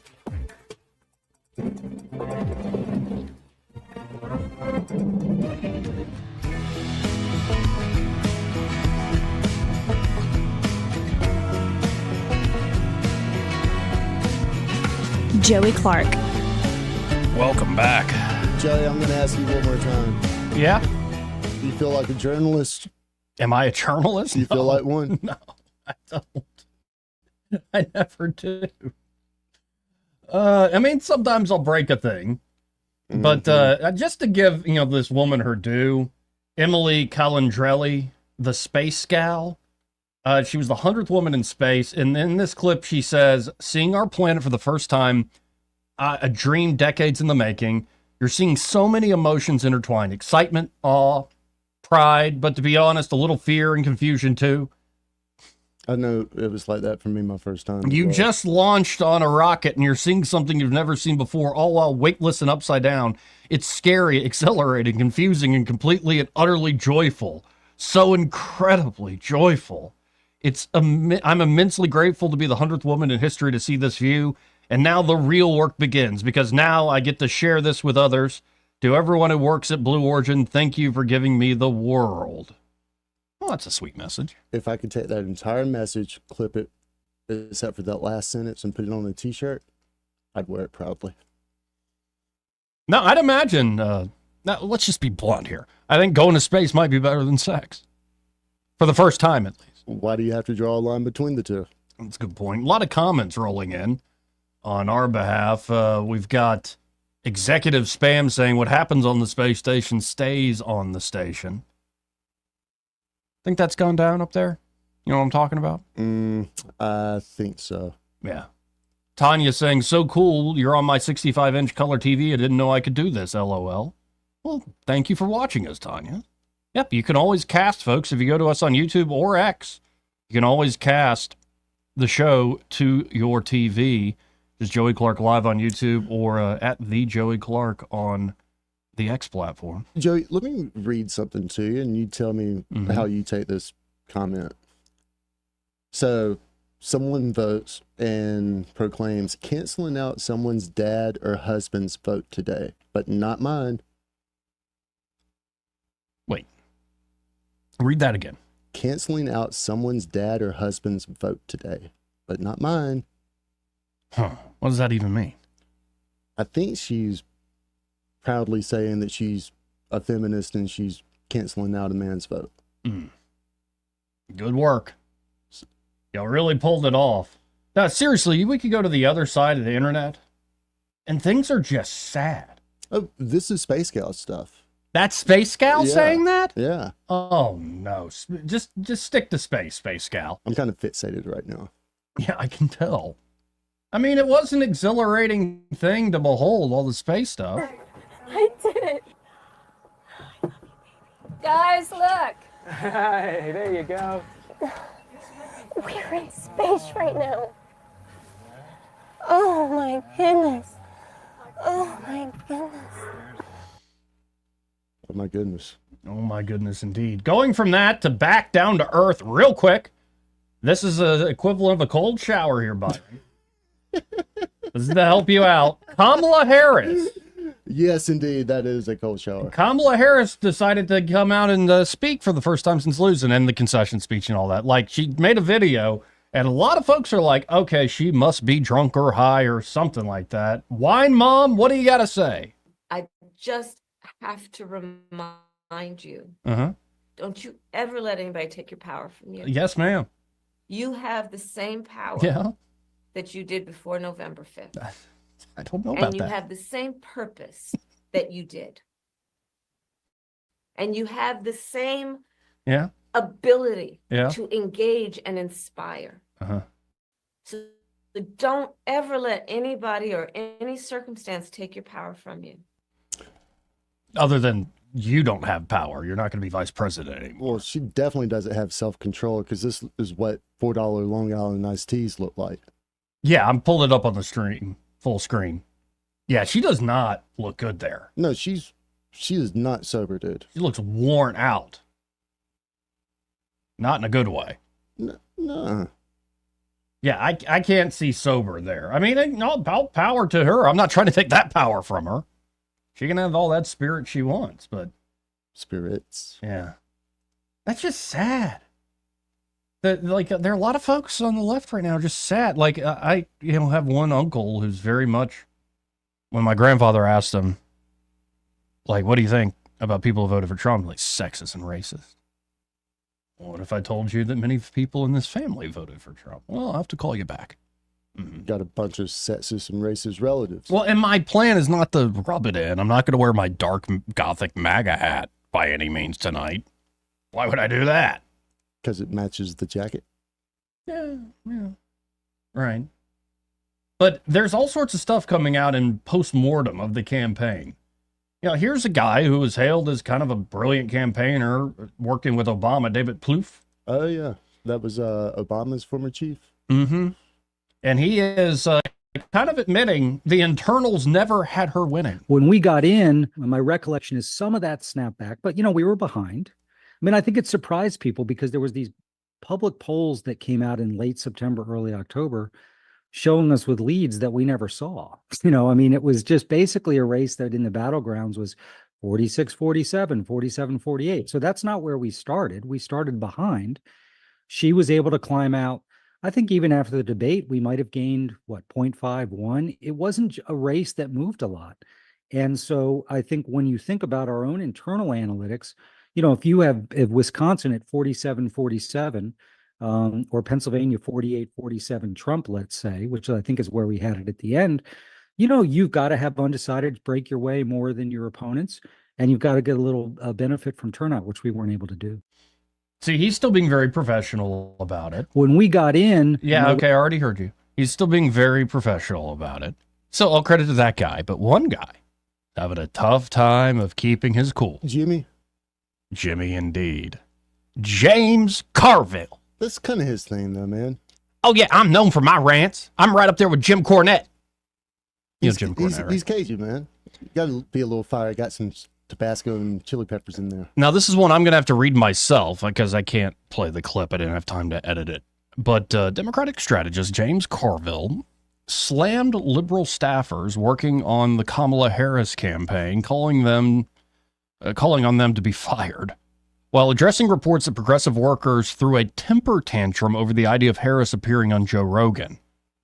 Carville flipped out over idealistic, wide-eyed college kids having a say in her strategy. By the way, they also asked, I don't know if you know the show Hot Ones, where it's like each question you try progressively hotter sauce, hot sauce, and like big names. It's a great show. I do know what you're talking about. I've seen clips. Sean, the guy who hosts the show, brilliant research, great questions. He's one of the best interviewers out there on a gimmick hot sauce show. But it's really become a phenomenon. And so Harris and them asked, can we be on your show? And he's like, no. But here's what, in reference to, Rogan, what Carville had to say, quote, "The vice president was thinking about going on Joe Rogan's show, and a lot of the younger progressive staffers pitched a hissy fit. Supposedly the campaign said that wasn't a determinative factor, but they did. When you put a campaign together and you hire young people to do work, let me tell you exactly what you tell these people, what I would tell them. Not only am I not interested in your effing opinion, I'm not going to call you by your name. You're 23 years old. I don't give a crap what you think." Damn. He ain't wrong, man. The former Clinton advisor continued his rant by calling on Democrats to stop focusing on so-called progressive values.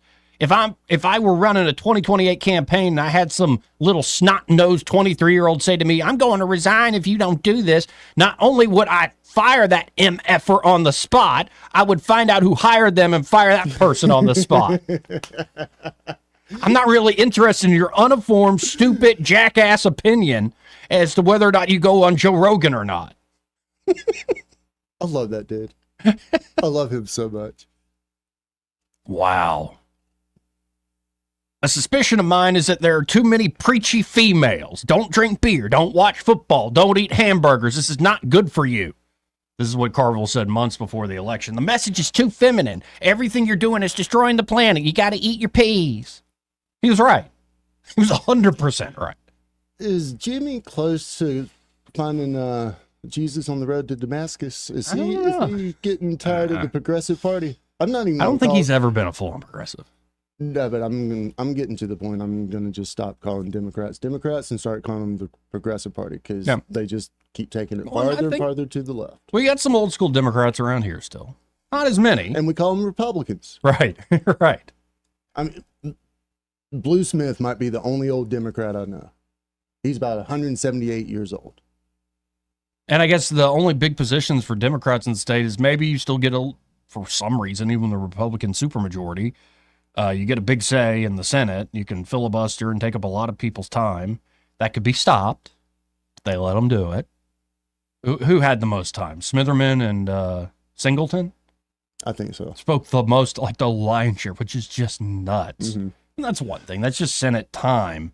Like mayors, you got Mayor Woodfin, you got Mayor Reed. And both of them, by the way, have memoirs out.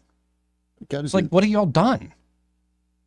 Got to get that. Like, just getting elected is one, like, good for you. And I know you got a lot of folks that love you for being elected, but like, and they're always going to be in your corner. Fine. People have freedom to do that. But what lessons in leadership do y'all have to teach anybody at this moment? That's progress. That's running for the next position. That is getting our narrative out there so we can tell our story and define us before anyone else does. Yeah, it's like one of these ghost written, like, let's just stand this up real quick Mhm. sort of thing. And hopefully, whoever reads it the second and third time, that checks everything, and nothing comes back to bite you. What's the last one I read of a memoir? I did not read Mayor Reed's. Sorry, Mr. Mayor. I did not read Mayor Woodfin's.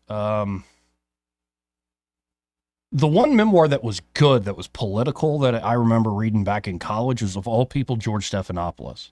And it documents his time when he first joins the Clinton campaign, when Clinton's still governor. And that is a fascinating inside look and very well-written book. The chapters in particular where Clinton starts talking to somebody behind the scenes, like Begala and all these folks, Stephanopoulos, all these Carville, they're all starting to realize Clinton's talking to somebody else, and he's not telling us who. Like, he'll go to the fax machine all of a sudden and be all cagey about what he just got, and it's Dick Morris. And so, like, that whole era it's very funny. So that was like a memoir. I'm like, okay, that was actually really well written and insightful. And Stephanopoulos is out of the administration by the time the Lewinsky stuff comes up. Mm-hmm. And he had defended Clinton so many times and taken him kind of at his word and defended him in the press so many times when he was on the campaign. When he saw that stuff drop, he's like, yeah, he did it. Of course he did it. That's a heartbreaking moment for a young man whenever you put all your chips behind someone and put them up on a pedestal and they remind you that they're flawed and human just like you are. But I'm trying to think of memoirs I've read. I read Katie Britt's. See, I haven't read any The local. beginning of it's all right. The end is kind of interesting. If you want to understand how much of a machine that woman is. Like, the last part is about networking, about essentially how do you complete many complicated tasks in a very structured way. And I'm like, that's not me. I don't know about that. There's a whole chapter. I'm sorry, this kind of made me laugh. That was like talking about how smart her husband Wesley is. Mm-hmm. Like, that's interesting. A whole chapter's dedicated to that. That's smart of her. Yeah, I thought it was funny. I'm like, man, how long is this chapter? Okay, we get the point. I mean, it was all right. It wasn't as like as the Harris one of the early Harris ones. Obama's is all right. Harris's came with crayons, though. Yeah, Harris's was not good. Obama's was well written, but it was very preachy and platitudinous. And how much of it is actually, fat versus make believe? Right. And I don't say that in tinfoil hat sort of manner. I mean, like, how much of his backstory could actually be verified? I mean, dude had a really random childhood. Yeah. I think the last memoir that I read that was truly fascinating was McNamara's. And that was, like said, like college, maybe, well, not college, maybe like 10, 15 years ago. Yeah, because usually they're puff. Yeah. I was surprised that Katie's didn't have much politics in it at all, if any. It was all kind of just her life.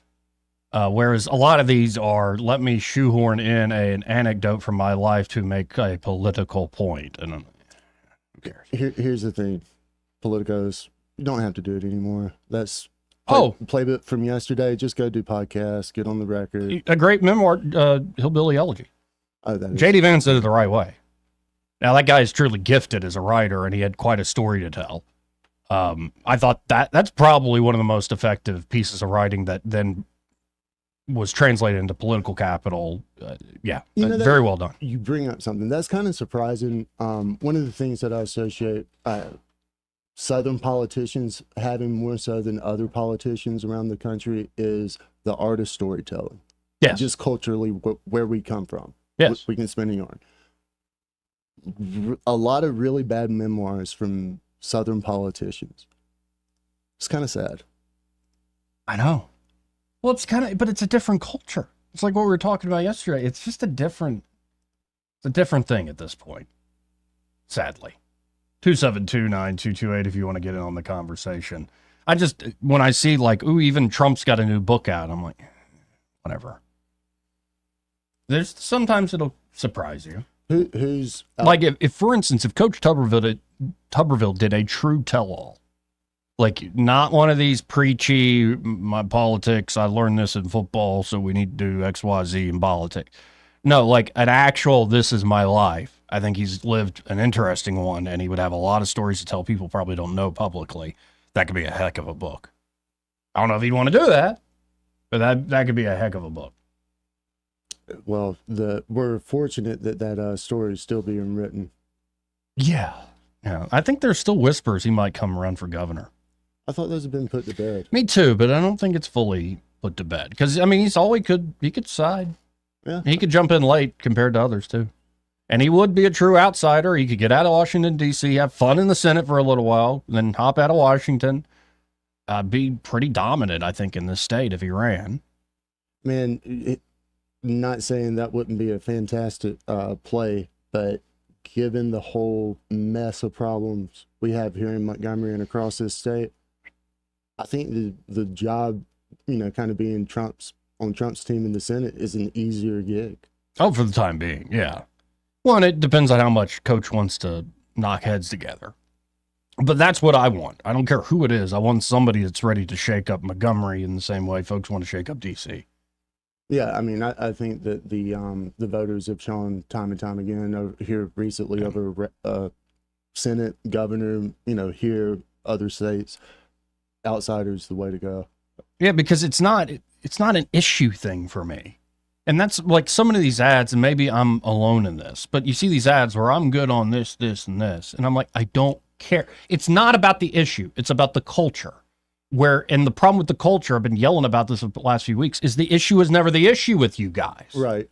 There's always some back scratch or some deal, a horse trade to be made behind the scenes to where even when we're talking gambling or marijuana or, reducing the size of government in general, a general vision like that. But let's just take gambling. It's never about like, okay, what would be the best ideal way to set up a legalized gambling structure in a state? That's not right. How this is being decided. It's being decided by people who could never win an election, whose names you don't know. And it's clearly what's happened with the medical marijuana board. It's just an absolute mess. And I think that exists in so many aspects of our state. Deals that were made many moons ago, many decades ago, and they've just kind of been the status quo. And there are a lot of people like the status quo because they're living all right. Well, there's a few people who like the status quo. Right. Most people don't like the status quo because we're not a part of the club. But we understand that it exists. And up until recently, I think that, as you pointed out, the hurdles and barriers to affect change were a lot more difficult 10 years ago than they are now. And it's because of the disruptions in media, people just kind of waking up, being more in tune, and kind of taking back some of their own power. And I mean, whether it's distrust in media, distrust in governmental bodies, at every level. Yeah. There's a hunger for authenticity, sincerity, credibility. Yes. And the longer you're a part of the system, the less of that you have. You don't stay a reformer the entire course of your career. It's not impossible, but you got to be a pretty unique bird to pull something like that off. My point is, if you're a true reformer, you either reform or you don't. You don't get 20 years to reform it. Bernie Sanders, I'm sorry. Right, yeah. No. Bernie's the best example I can come up with. 272-9228. That's 334-272-9228. Please wait on hold. I'll come to you eventually. This part of the program brought to you by Pest Pro Services. And they're at Pest Pro. Ashley and that fantastic team are ready to help you with any and all of your pest control needs. It could be it's a quick emergency job you want done, things like ants in the kitchen, or you're starting to see more cockroaches than you would like. Maybe there's spiders just webbing up every one of your entryways to your home. You're getting tired of being hit by web. Well, have Pest Pro come out. They can take care of it, but you might as well not just do an emergency job, make them your everyday pest control company. And with the seasons changing, now is the time to get on top of it. Call them today at 265-9990. That's 265-9990. Or you can always go to ppsriverregion.com or just search for Pest Pro Services on the Book of Faces. When you want to know, call a pro. Pest Pro Services. And be sure to tell Ashley and that great team that Joey, that fella on the radio, sent you. 272-9228. Again, is the number. That's 334-272-9228.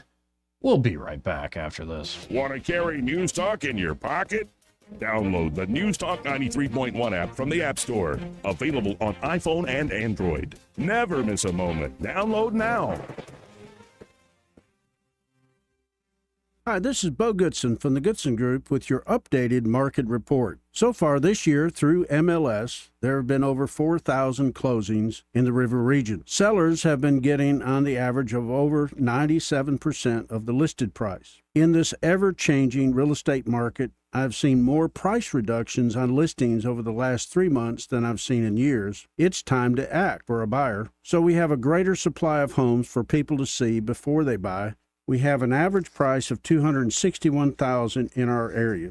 Local mortgage companies have come up with really attractive plans for first-home homebuyers, such as down payment assistance, lender credits to help on the closing costs, and buy-down plans to buy down the starting rate for borrowers. Investing in yourself and your community is life-changing for first-home homebuyers. You need a buyer agent to represent your interest and give you great advice. For all this information, call Bo Goodson at the Goodson Group at 221-2883 or 551-0225. Yes? Howdy, ma'am. I'm Bill, the electrician. Oh, hello, Bill. Say, I like your houndstooth hat. Bama fan? Well, sorta. Oh, you're also wearing a War Eagle sweatshirt and a Troy jacket. Yeah, well, I grabbed a hot wire last week. Kinda scrambled my brain. Electricity is nothing to trifle with.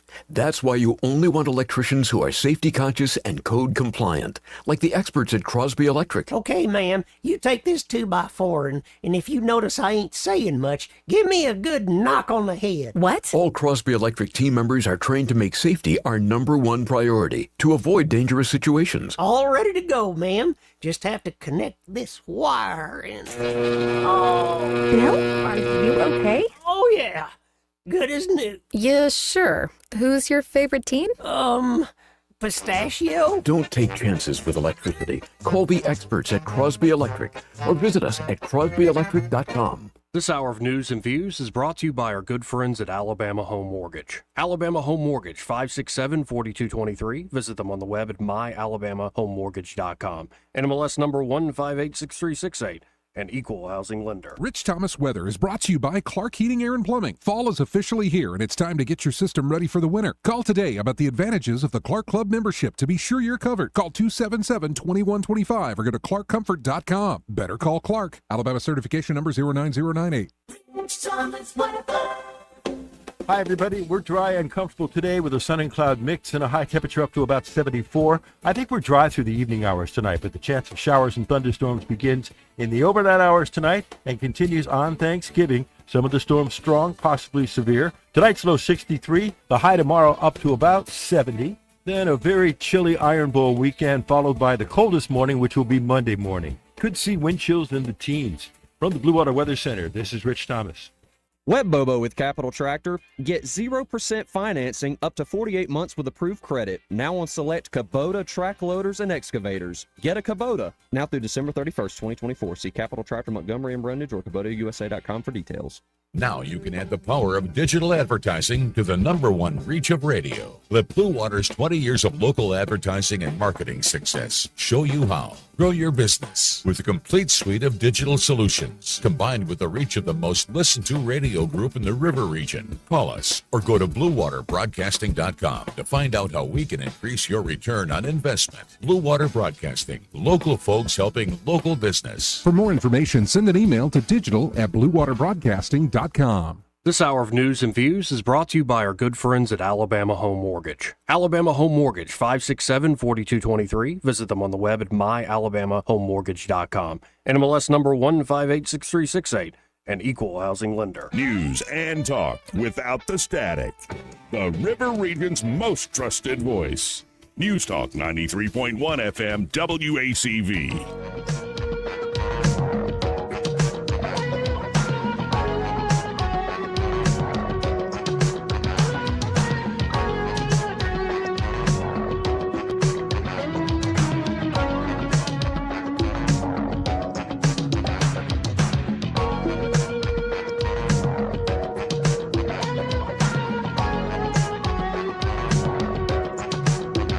Joey Clark.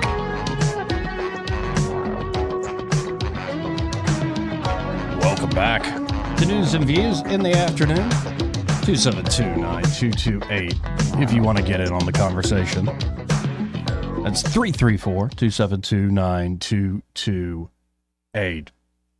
This is a little more serious turn here, but Eddie and I were actually talking about it off air the other day on Monday, that it looks like there was a sting operation done here locally because we were seeing a lot of different arrests, and it's now right up from Craig Munger at 1819news.com.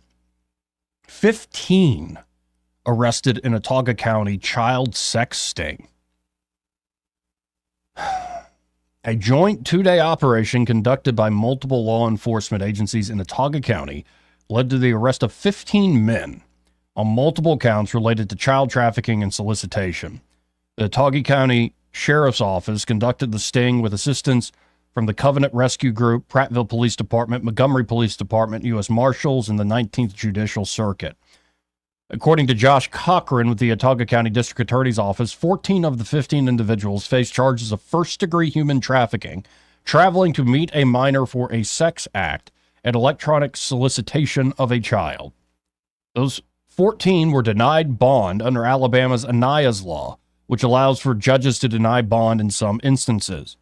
The 15th suspect is charged with traveling to meet a child for an unlawful sex act. Wow. Most of the men were from the river region, though several appeared to have traveled out of state. The suspects are William Denton of Millbrook, Aaron Schofield of Lapine, Parrish Patton of Deedsville, Eric Billups of Montgomery, Jefferson Andrews of Greenville, Horace O'Neill Cooper of Prattville, Christopher Cheatham of Montgomery, Michael Edward Martin of Autaugaville, Richard Turones of Wetumpka, Joshua Harp of Columbus, Georgia, Jalen Kennedy of Prattville, Michael Lynn Wright of Montgomery, Jeff Bozeman of Wetumpka, Keyshawn Powell of Tuskegee, and Austin Gill of Bainbridge, Georgia. I don't know who any of those men are, but I read it out because maybe some of you do. That's just, this stuff goes on. You see the stats. You've read the stories, but to see it in your own backyard, 15 people, 15 men doing this. Thank you, Craig Munger, for the reporting. Man, wow. I think 1819 covered the story maybe a month, 6 weeks ago, something like that, about two young girls, women, maybe 15, 16 years old, going missing around my home county of Geneva. Yeah. It's like right on Geneva, Coffee County border. And, those young ladies, I believe, were kind of maybe the daughters of illegal immigrants. And I think that what I was gleaming from the story was their parents were kind of reluctant to go to the authorities. So who knows how pervasive this actually is, given how many illegals are over here. And just my heart breaks for all these people involved. And it makes you wonder before the internet and before our be able to track cell phones and see what people are saying. And that's how you catch these folks going to do something like this. Like how much this went on before technology got where it is. Mm-hmm. Especially, back in the days where you could skip town, go to the other side of the country, and you pretty much are getting away with it. But I mean, dude, let's go to the Diddy party. Oh, sure. There's that's to your point thing. About it is different, but as far as like how long stuff like this has been going on, sure, humans have been depraved from the beginning. Yeah. And God eventually gives them over to their desires. And unfortunately, there are little subcultures that tolerate and embrace this sort of stuff. I mean, there are communities that support this. But get this is another crime story in Alabama. The suspect in several deadly Birmingham shootings this summer, including a mass shooting in 5 Points South, has been indicted in 11 cases. However, his rap sheet suggests he should not have been on the streets. Damian LaRon McDaniel, 22 of Forestdale, has a lengthy criminal history in Jefferson County. He is now behind bars after being named a suspect in the September 21st shooting in front of Hush Lounge in Birmingham's 5 Points South community that left 4 dead and 17 injured. In the weeks following the high-profile shooting, charges racked up against McDaniel in unrelated shooting deaths. Court documents show McDaniel would have been in prison if not for the decision of Jefferson County Judge David Carpenter, just 1 year before McDaniel went on his alleged shooting sprees. In April of 2013, McDaniel was sentenced to a 15-year split 2 years to serve with 3 years probation for 2 counts of attempted murder. The charges stem from a 2019 shooting into an occupied vehicle. His bond was revoked in that case after he is found with stolen firearms in his vehicle in January 2020. McDaniel was put in jail but was soon re-released. His bond was repeatedly revoked for infractions until he eventually struck a plea deal with Carpenter. The judge gave McDaniel 776 days of jail credit, along with his split sentence. A year into his probation, McDaniel began posting videos on social media holding firearms, and that's when his deadly rampage unfolded, according to prosecutors. For the Hush Lounge shooting, McDaniel was charged with capital murder and 17 counts of first-degree assault. Taj Booker, 27. Carlos McCain, 27. Roderick Lynn Patterson and Anitra Holloman, 21, were killed that day. McDaniel is also charged in 2 homicides that happened within days of the 5 Point shooting. He is charged with intentional murder in the death of DeAndrenette Tanae Brown, who was killed on September 19th out inside the 604 Bar and Lounge. He is charged with capital murder and 3 counts of attempted murder in the death of Jamarcus McIntyre on September 22nd. McIntyre was found shot to death on a sidewalk. A grand jury heard those cases and indicted McDaniel on Monday. The grand jury also indicted McDaniel in another mass shooting that happened on July 13th. Joey, this is crazy. Why would you let this guy out? Am I being naive, but how are they so certain that these additional shootings are unrelated? I mean, if this dude's got something, he's not doing this because it's got to either be financially motivated, drugs, or territorial dispute, something like that, or more personal, like gang related, because this dude is entirely too evil to, I don't know, man. I'm having a hard time articulating this, but the PO in Jefferson County, like if he's posting videos with firearms, is that not like automatic? Hey, yes, you getting a call from your PO? Well, how many times do you have to violate your probation before they go, well, okay, we're not letting you back out again. Right. Come on in, and we're not letting you out. But apparently it's this judge, David Carpenter. He also, it wasn't just this McDaniel guy. Judge Carpenter also granted a Bessemer inmate bond for reckless murder in the death of a female minor. That inmate, Rakeem Cunningham of Lipscomb, Alabama, was then charged with shooting 3 people at a gas station. Meanwhile, this judge, Judge Carpenter, frequently posts politically charged pro-Democrat messages on X, most recently expressing his support for Joe Biden and his son Hunter Biden. The judge has described himself as quote-unquote liberal trash. I'm liberal trash too, and I'm your worst nightmare. I'm an elected official, a far-left, liberal, progressive, democratic, socialist, white traitor to his race, native Alabamian. Carpenter posted on X in February. I'm going to be rude. He can take all those other adjectives off and just go with he's just trash. Amen. The fact that a judge is posting that is trash. Wow. Erica Thomas did this reporting for 1819 News. It's a very detailed write-up. Kind of just lays it out. Just the facts, ma'am. Thank you for that, Erica Thomas. That's crazy. And it makes you wonder, like, is it the law or is it the discretion of the judge? Like, how do we stop this crap? Well, I want to know the attorneys or the firms who are representing the defendants. Yeah. I want to know who Judge Carpenter plays golf with.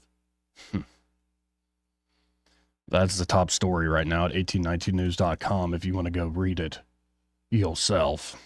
272-9228. This part of the program brought to you by Alabama Home Mortgage. And they're at Alabama Home Mortgage. Kim Williams and Madeline Cannon are ready to help you if you're looking to buy a home. Say you're thinking about like January, February. Getting into the market, you're looking to buy a place. Own your own home. Well, don't wait till January or February. Like, what do you mean? I mean, call up Alabama Home Mortgage today. Get pre-approved for how much you can actually afford to buy. Get that pre-approval done. That way, when you want to buy that dream home you find in January, you're not going to have to start the process from square one. You're already ready to go. There's not going to be any surprises along the way. And then maybe you've been on the fence about refinancing. Well, they can also help you with that there at Alabama Home Mortgage. And again, all it takes is a phone call. Just let them get to know you, your goals in refinancing your home, whether you're looking to get debt off your back, restructure your finances, reinvest in your property, yourself, your family. Just call them.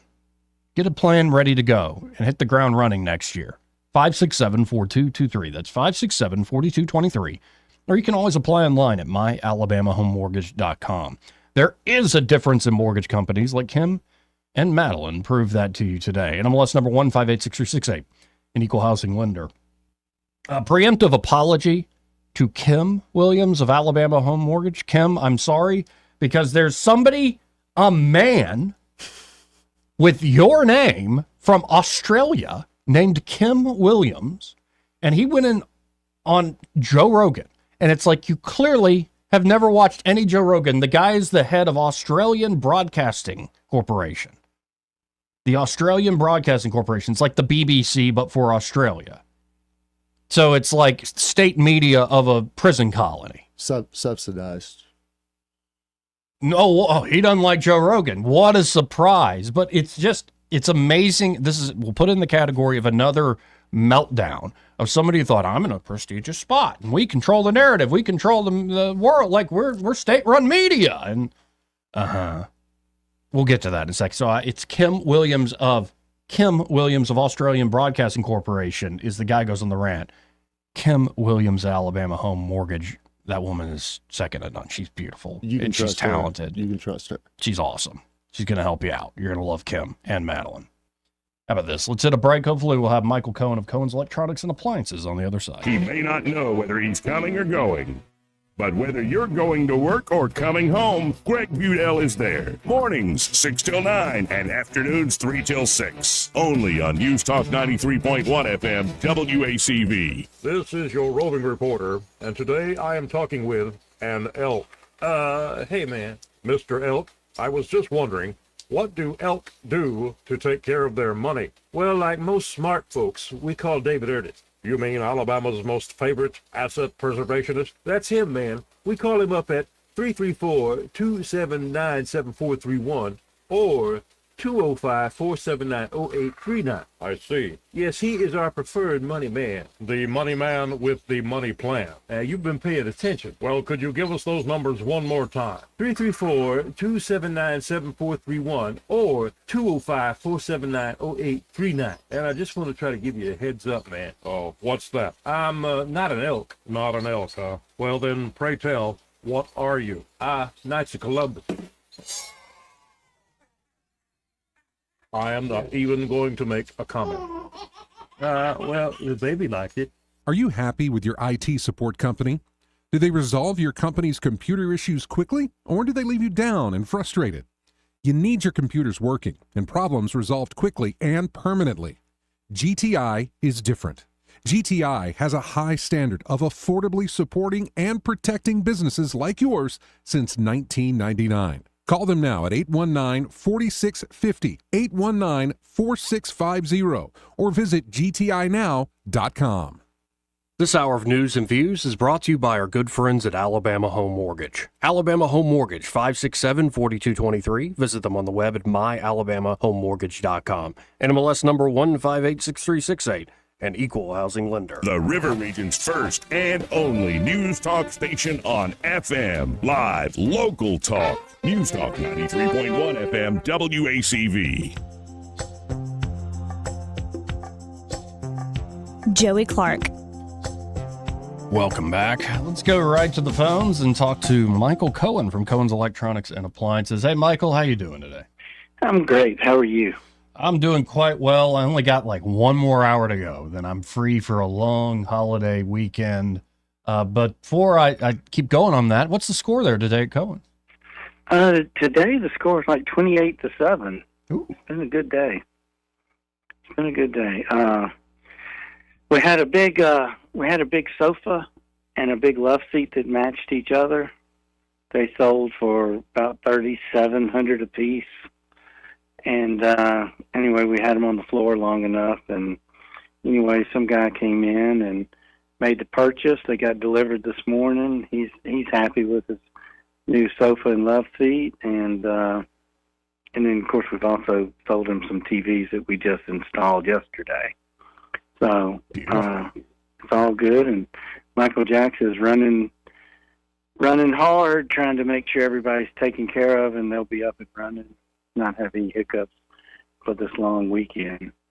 So tomorrow, y'all, of course, be closed, right? Yeah, tomorrow we will be closed, but I'll be at the Alabama State Turkey Day Classic. Nice.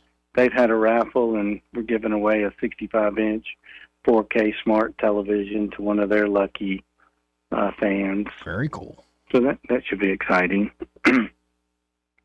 But y'all are back open on Friday?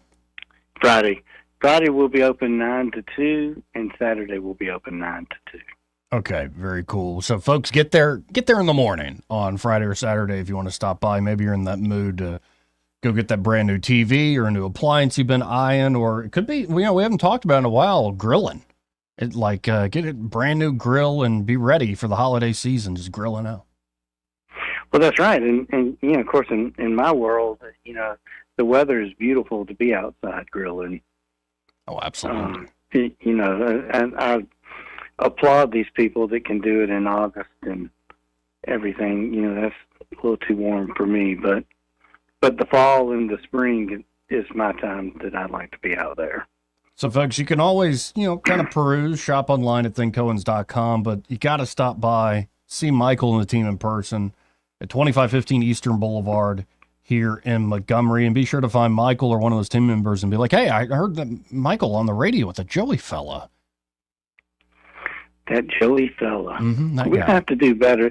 We're going to have to have a different name than that fella. Tell him the Joey Clark sent you. Oh, the Joey. Yes. The Joey. Does that make Eddie the Eddie? Yeah. Eddie Two Pies. The Joey and the Two Pies. Fast Eddie. There you go. Used to be Fast Eddie. Vacation, snorkeling Eddie. Yeah. Get out of here, Fast Eddie. Mm-hmm. Yeah, he's worried about that flight. Flying high, Eddie. All right. Well, y'all come see us. We would like to help everybody with their choices, whether it's appliances or electronics, and come on by and let our people help you make the right choice for whatever your needs are. I always appreciate it, Michael, and happy Thanksgiving. Hey, happy Thanksgiving to you and your listeners too. You too. 272-9228 if you want to get in on the conversation. That's 334-272-9228. Other than talking to Michael, I don't think we've taken a single call today. It's like everybody's got something else to do. We've had some comments. People are commenting online, and I appreciate the love there. There's a few. Romex Angler, you made me laugh very hard talking about that space gal through your comments. Yes. Some of y'all got a little too, I'm not even going to share them on the stream. This is why you got to go join the chat room. You can see all the dirty details there. Joey Clark Live on YouTube or at the Joey Clark on the X platform. But as we get ready for the final hour, thank God it's the final hour. You can do it. Keep going. Yeah, I'll be all right. We're queuing up the Australian Broadcasting Corporation's head honcho El Jefe there.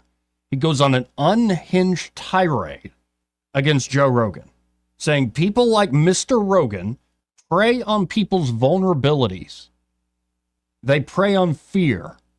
They prey on anxiety. This sounds like the dude from yesterday who had a meltdown at whatever, journalist. Oh, Vandehei? Vandehei. Mm-hmm. Yeah. No, it's happening in droves. And this is what's so funny. Vandehei had his breakdown at the National Press Club. This breakdown happened, I believe, at the National Press Club of Australia or whatever. So it's like the upper crust of the journalistic world. And I'm like, this man just showed his ass to everybody globally. Mm-hmm. And I love how Rogan takes these things, where he just shared this clip and said, LOL, what? It's like, who are these people? And how did you get that from watching Rogan, you dope? Dude, like, this when dealing with people, whoever keeps their cool 99 times out of 100 normally wins whatever exchange happens. Right. ABC, Unless you're Donald Trump. Always be cool. But whether it's insecurity from some of these, upper level media types, or they're actually kind of projecting because they know their days are numbered and they're just lashing out. I mean, surely they don't think that they're going to convert anyone and, pull the audience back with these sort of antics. So I think it's more like the dying whimpers on their way out. I think that this is as much of a canary in the coal mine scenario for traditional media as anything. Well, and I'm trying to think, what episode is he talking about? Is he talking about the episode called Protect Our Parks, where Mark Norman and Shane Gillis and Ari Shafir and Rogan all took psilocybin mushrooms at the beginning of the podcast, and about 2 hours in, they are tripping their minds off. And it's very fun to kind of, looking in on the outside, watching these guys go through these waves of hallucinations as they're trying to do a podcast. Was that the episode he's talking about, preying on people's fear and anxiety and vulnerabilities? Or was it the one that came out yesterday where a brilliant billionaire is talking about the cutting edge of technology? And what is he talking about here? It's probably the one with the astrophysicist that's trying to get people to understand how interconnected protons and electrons work. What about the guy who says the Giza pyramid is a power plant? The younger Dryas. And all those that's folks. Graham Hancock. But yeah, they're kind of all a part of that little subgroup. Right. They're all white supremacists. Well, except for the African American guy, he's not. He just believes that he's just a black nationalist. He's probably Hotep. Who was it? The Anunnaki or what is it? Yes, I've been watching. His name is Billy something. He's fascinating to listen to. I think it's ridiculous. Those old ancient gods who all had those little time purses that they love to point out in all the hieroglyphics and everything. I know that makes me. Maybe it was that episode. I don't know. Could be. Or maybe it was just the ones where he brought Trump and J.D. Vance on. Who knows? Could have been the ones where he was bashing Australians and yeah, right, kangaroos, dude. I told this the other day. There is a poignant and harrowing story. I get this from Arthur Herman's The Cave in the Light, where he's talking about the philosopher Karl Popper. Mm-hmm. Popper is, of course, Jewish. He's living in Nazi Germany, and he's living there as the brown shirts start to really pick up steam. Was that John's grandfather? John Popper of Blues Traveler? Yeah. I don't know. Maybe they're related. Maybe John Popper's all about the open society too, and hates Plato. But Karl Popper, as a young man, is there, and it's like the brown shirts are literally on the streets, kind of as this loose gang and carrying on, and these brown shirts see him, and he tries not to do anything, and the guy just is trying to pick a fight with him, grabs him by the shirt, and says, "You want to argue? In Germany, we don't argue." And he pulls out his pistol and goes, "We shoot," and brandishes the pistol right up to his face. And for all the folks to the lead up to this election, we're like, Trump's just like Hitler. And then you hear a story like that, it's like, no, this is not Nazi Germany. This is MAGA country. And in MAGA country, we don't shoot. We make fun of your ass. We don't. And we're going to continue to do that. Yeah, I think the difference is we don't threaten. We just do. Big difference there. We'll be right back. Broadcasting from the Riverside Chevrolet Master Control Center, this is WACV Cusana, News Talk 93.1 FM. When it's Chevy, it's Riverside. With SRN News, I'm John Scott. Consumer price increases accelerated last month. The latest sign that inflation's steady decline over the past 2 years has stalled. According to the Federal Reserve's preferred inflation gauge, consumer prices rose 2.3% in October from a year earlier. The American economy expanded at a healthy 2.8% annual pace from July through September on strong consumer spending and a surge in exports. The number of Americans applying for unemployment benefits fell last week, remaining near 7-month lows. Jobless claim applications fell by 2,000 to 213,000 for the week of November 23rd. However, the total number of Americans collecting jobless benefits rose by 9,000 to 1.91 million. This is SRN News. Darkness, my old friend. From Angel Studios comes Bonhoeffer, based on the powerful true story of Dietrich Bonhoeffer. As the Nazis tighten their grip on Germany, Bonhoeffer joins a deadly plot to assassinate Hitler, risking his faith and fate to save millions of Jews from genocide. You will go to England as a spy. I'm ready to meet my destiny. Bonhoeffer, rated PG-13, may be inappropriate for children under 13. Exclusively in theaters now. Go to angel.com/Bonhoeffer. G'day to you, John Luke here with For King and Country, and we're bringing our Drummer Boy Christmas Live experience to a big screen near you. It's a cinematic concert film that will usher in the birth of Jesus like never before. For King and Country, a Drummer Boy Christmas Live, in theaters December 5th through 9th. So light up that Christmas tree and let us celebrate the greatest news this world has ever known. For King and Country, a Drummer Boy Christmas. Tickets, showtimes, and locations available now at forkingandcountry.com. Rich Thomas Weather, a service of Wiley Sanders Truck Lines, where over-the-road dump truck drivers are needed right now. Home twice a week and every weekend, must leave early on Sunday with Blue Cross Blue Shield. Call them now at 855-777-9785. Hi, everybody. We're dry and comfortable today with a sun and cloud mix and a high temperature up to about 74. I think we're dry through the evening hours tonight, but the chance of showers and thunderstorms begins in the overnight hours tonight and continues on Thanksgiving. Some of the storms strong, possibly severe. Tonight's low 63, the high tomorrow up to about 70. Then a very chilly Iron Bowl weekend, followed by the coldest morning, which will be Monday morning. Could see wind chills in the teens. From the Blue Water Weather Center, this is Rich Thomas. Thank you for voting ASC Credit Union, the best credit union in the River Region 6 years in a row. As we celebrate our 70th anniversary, we are proud to be at the top of the list for the best credit union in the hearts of the communities we serve. 1819 News. 1819 News reporter Erica Thomas is now revealing that a Jefferson County judge who supports Joe Biden and his son Hunter is also the one responsible for releasing a man back onto the streets who has now been indicted in 11 shooting cases in Birmingham. Jefferson County Judge David Carpenter reached a bond plea deal with 22-year-old Damian McDaniel of Forestdale, which put him back on the streets a year before he's now accused of multiple shooting sprees, including the mass shooting at 5 Points South. McDaniels had a lengthy record of charges that involved shootings and attempted murders when Judge Carpenter reached that plea deal, which allowed him to be released. Judge Carpenter is known for politically charged social media posts in which he describes himself as a Democrat, socialist, liberal trash who believes the world will miss Joe Biden when he leaves office. I'll be back with more Alabama stories after this. Brian Dawson here, CEO of 1819 News. I'm also the host of 1819 News, the podcast, and we'd love for you to join us by listening to our weekly show on all the top podcast apps, both in audio and video format. At 1819 News, the podcast, we are in pursuit of a free and flourishing Alabama. Every week, we're having important conversations with guests from across this great state, all with the goal of equipping Alabamians to be in pursuit of a free and flourishing Alabama with us. New episodes are released weekly. I hope you'll join us. A new data center is in the works for the city of Montgomery. DC Blocks plans to build a $30 million data center that will be completed by the summer of 2025. The facility will be located on Interstate 65 at the Hope Hole exit. DC Blocks also plans to expand to Huntsville with a new data center there.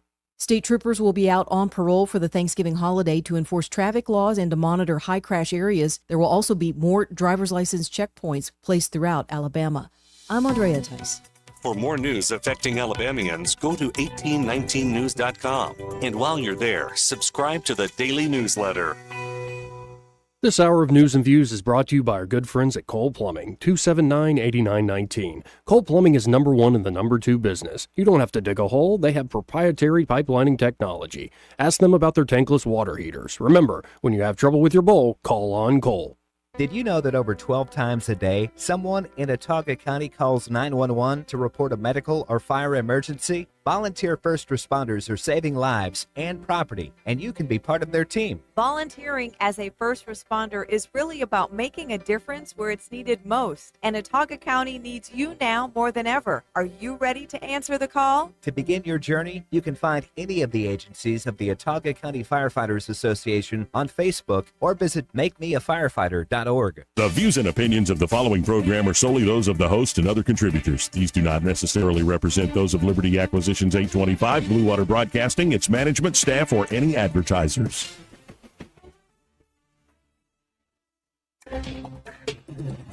It's time for Montgomery's conversational radio show. It's News and Views on News Talk 93.1 FM. To join the conversation, call 272-9228.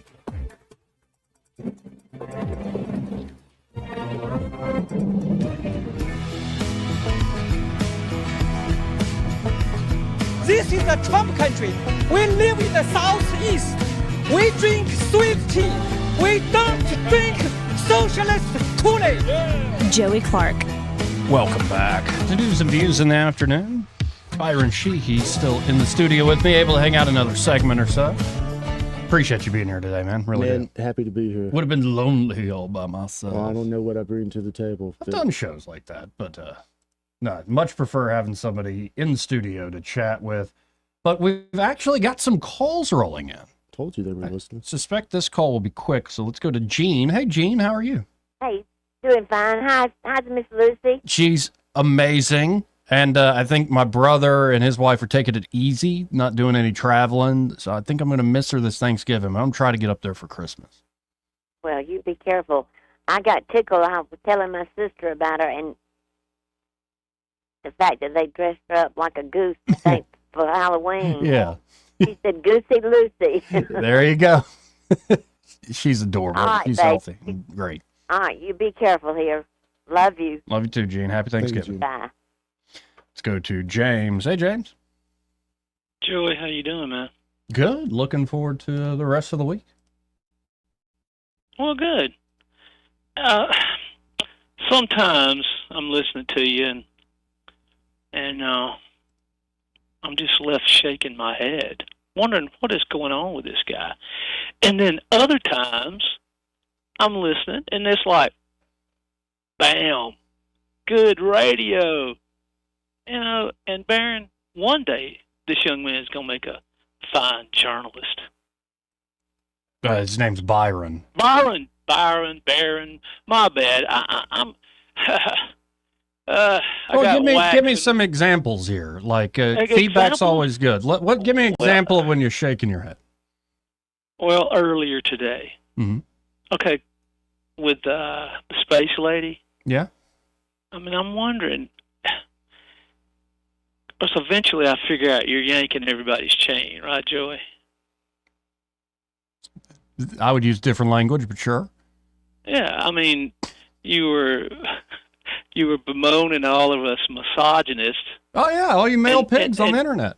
Exactly. And then, lo and behold, the male pigs are actually at the controls. Who? Or it's just people have ears.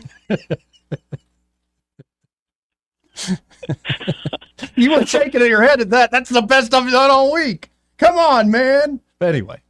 Oh, and then you're calling out the and I'm not going there because people are listening, Joey, just in case. You following me, right? Yeah, sure. Be careful out there. Seriously. When you're talking about the state government people? Oh, yes. What, are they going to, like, kill me or something? Are you calling me out as a mole now, Joey? Sounds like a threat. Yeah, I mean, it just Oh, seems no, ominous. I'm not. Like, I'm looking forward to a great Thanksgiving. And like, they might do something to you, son. What's the address over here? I am in no position to make threats. I'm just calling out a warning. And no threats. Not from here, not from my kitchen. I mean, and if, I mean, Joey and I are like two peas in separate pods, but we're from the same, at least in the same patch. Yeah, same soil. Yeah. Speaking of soil, man, I got it all over my pants. Why? I've been digging up my front yard. All right. Gardening. All right. I get it. Speaking of moles, actually, no. Got a busted pipe, but that's another story entirely. That's not fun. And not a busted pipe, but just, it's another story. And speaking of stories, and I don't want to go there either because I don't want to call out anything that might bring down the some form of mishap, and I certainly don't need mishaps. Are things going well this week, Joey? I mean, except for the morons that call you calling out your misogyny. You know, I had this lady work on my first book, and she's in New York, and you very seldom ever get her to reply quickly to an email, and this has been over the course of 4 or 5 years.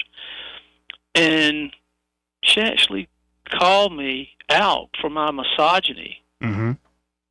And, it really didn't hurt my feelings that much, Joey, but she stopped taking my emails. And no longer works with me on anything that I write. Well, it's, I mean, good riddance. Addition by subtraction. Something like that. Yes.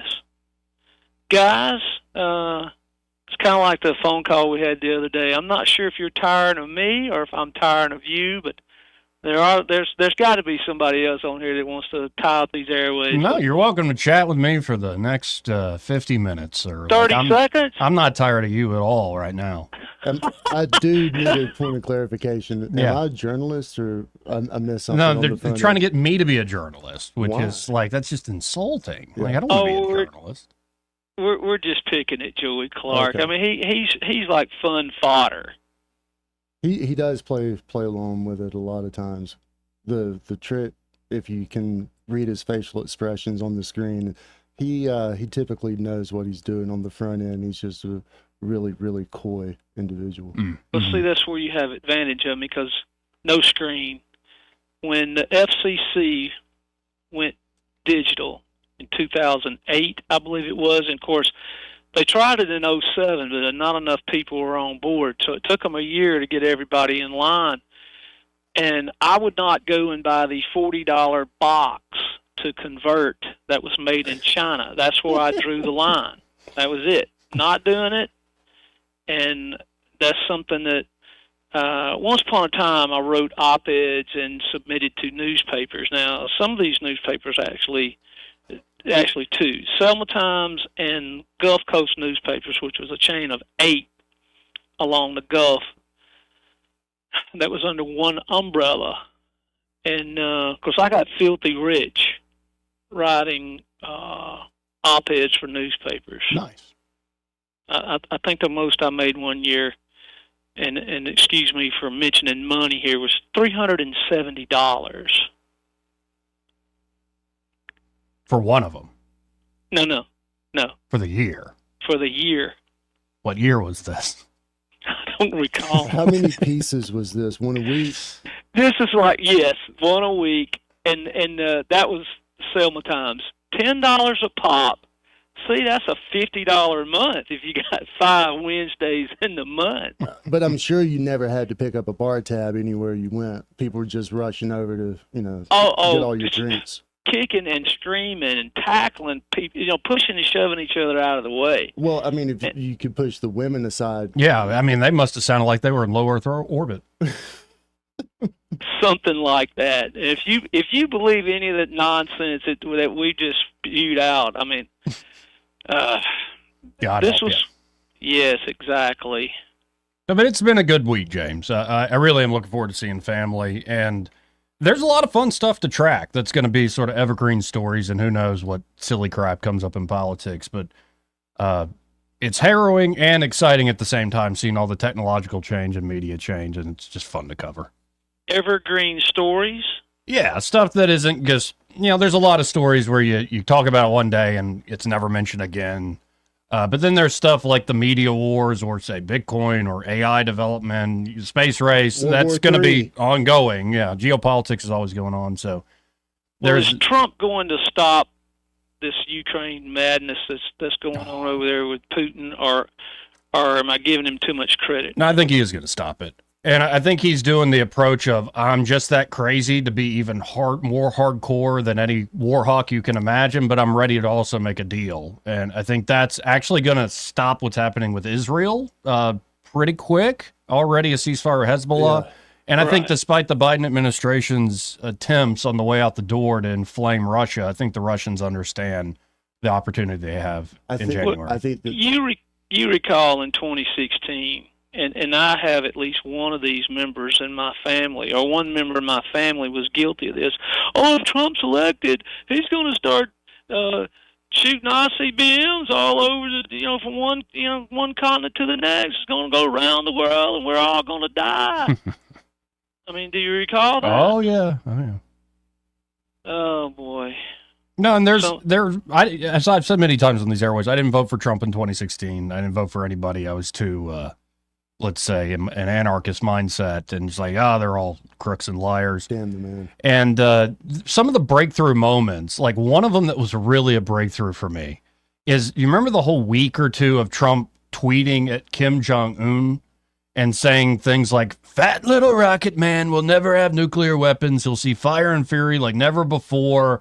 And you're like, oh my God, this is crazy. And then on the other side of it, they're like best friends.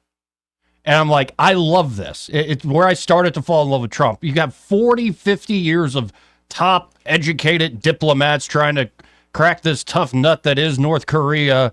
And all of a sudden, Trump just throws a few mean tweets and talks about how his button's bigger and actually works. And all of a sudden, we have a breakthrough. It's like, okay, there's got to be something to this guy that I missed in 2016. Yeah, I would say so. Do you recall Trace Adkins? Isn't that the guy's name? Country big singer? Tall dude with the cowboy hat? Yeah. You remember the song, You're Gonna Miss This? Yeah. Well, that was Trump, and that came out not long after he was voted off. Do you remember that? Mm-hmm. I think that song came in right after that. So good I timing. wonder what Trump could do for my career, as a self-published, unaccomplished author. You know what I'm saying? Brother, if you get Trump's endorsement, I can get you elected. The man is that popular. I just want to sell a couple of books. Oh, you'll sell millions. I guarantee you. That may be more than I can afford. We'll just have to find people to give our money to. How's that? I'm already part of the team. Listen to me. Some of the best advice I've heard is from a guy named Michael Malice, who's very good selling, like best-selling author. He ghostwrote a bunch of books, started writing his own books. He's a brilliant guy, great writer. But the advice he gives to people looking to get into the writing world is, you're not going to be the next Hemingway. You're not going to be the next Fitzgerald or Faulkner, or the next Tom Clancy or John Grisham, for that matter. What you need to do is go to a bookstore, like a Books A Million or whatever store they still have in your area. Go to like that middle row of like all the young adult or all the fantasy novels or all just the fiction section. Pick one average book that nobody's read, and it's like, you too can be an author on the shelf just like them. And in a way, that's a success. You wrote the book, it's up there on the shelf. Like, you're an author and you're published. Would it matter if we had 4 in a local bookstore in Montgomery? No, I think that's something. Okay. Well, if you run out of things to do next week, that would be New South Books, 105 South Court Street. Well, I appreciate it as always, James. What's success for a writer today? Is it a second edition being printed? I mean, is that the best you can hope for? It depends on the model you're using. I think if you publish yourself, which is more and more, you don't need the big publishing houses. You make a lot. It's just you're printing money if it starts selling well. Mm-hmm. because you don't have the wait times, you're splitting cost with the distribution side, with the marketing side, with the publishing house. It's just pretty much all to you, other than the basic overhead to put that thing on, say, Amazon. And so even if it's not like Jordan Peterson level of bestseller, you can still make pretty good money. I would say somebody like Jordan Peterson, New York Times bestseller list #1 is still quite an accomplishment. Yeah, but I'm talking for the aspiring up and comer. Like I would say success is you're making money you can make a living off writing. Doesn't mean you have to. Maybe you're making 70 grand a year. That's fair. If you can pay. If you're making 70 grand a year just writing, I think you're doing a pretty damn good job. If you're making 70 grand a year, just keep doing it. Yeah. Yeah. Let's go to line 3. You're on there. Who's this? Hey, this is Sam calling from. Pardon? From Pike County. How you doing, Sam? I'm sorry, Joey. I echo really just bit in my ear, but I'm good. Yeah, I'm over here on Chantilly, Montgomery, FPA, doing my thing. And but the reason I call, I just wanted to help James out. I just want to let you know the whole over-the-air antenna signal, which went digital some years ago, is changing right now. It's updating to ATSC, I think it's 3. And the old boxes won't be any good. We're all going to have to replace our boxes if you want to use an antenna signal. So I was just going to let James know he hadn't missed anything. Okay, we're all starting over this year. Well, next couple of years. Yeah. But I know, man, that's a long way to go for nothing. But that was. I always love your calls, you dirty dog. How often do they reallocate the spectrum? Yeah. I used to know those. Is it every 10 years? I don't know. Something like that. But no, well, I like to use that. Come on, I'm nerd enough. I dig having an antenna, and it goes well with my streaming.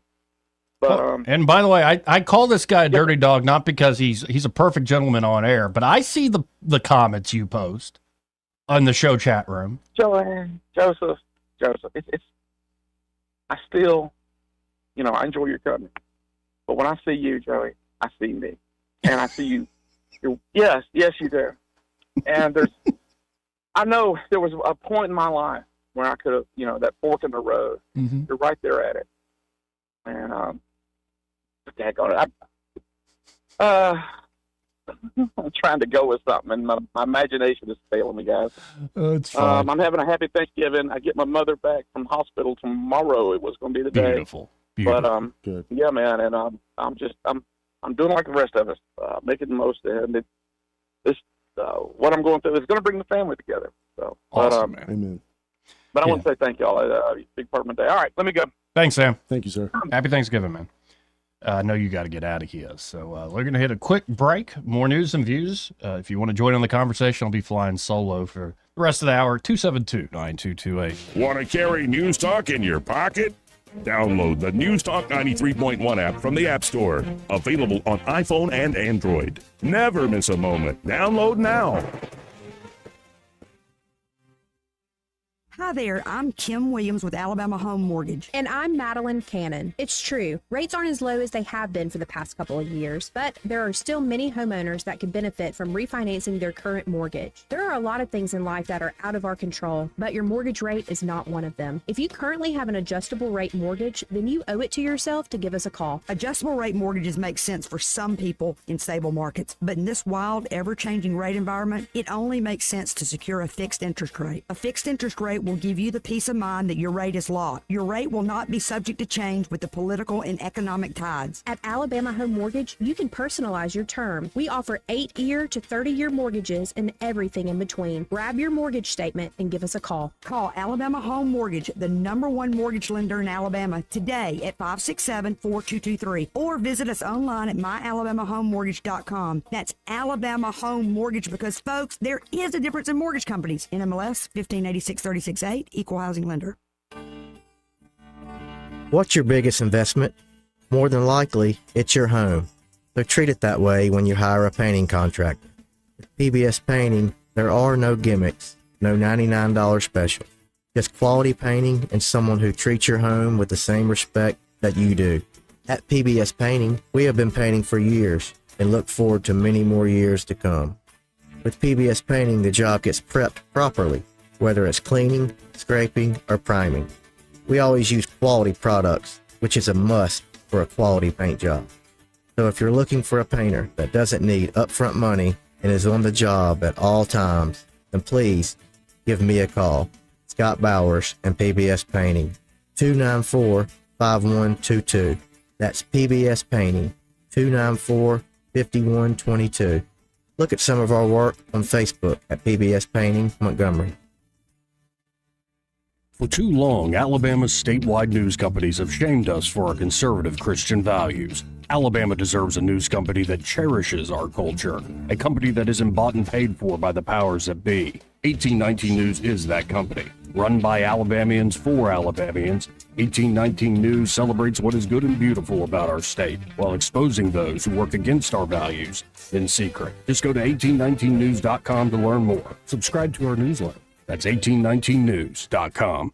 This hour of News and Views is brought to you by our good friends at Cole Plumbing, 279-8919. Cole Plumbing is number one in the number two business. You don't have to dig a hole. They have proprietary pipelining technology. Ask them about their tankless water heaters. Remember, when you have trouble with your bowl, call on Cole. The Rich Thomas Weather Network is brought to you by Ernest Financial. If you're tired of losing your money in the stock market, call David Ernest, 334-279-7431. Ernest Financial, LLC.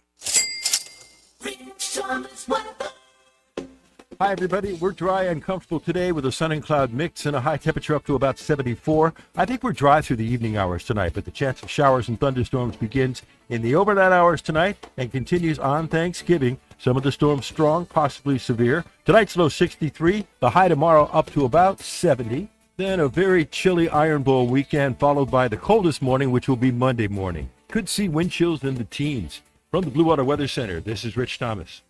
Wet Bobo with Capital Tractor. Get a Kubota RTV with a $2,000 instant rebate or 0% APR. Up to 48 months with approved credit. Get a Kubota now through December 31st, 2024. See Capital Tractor Montgomery and Brundage or KubotaUSA.com for details. Live, local talk. The River Region's most trusted voice for news and opinion. News Talk 93.1 FM WACV.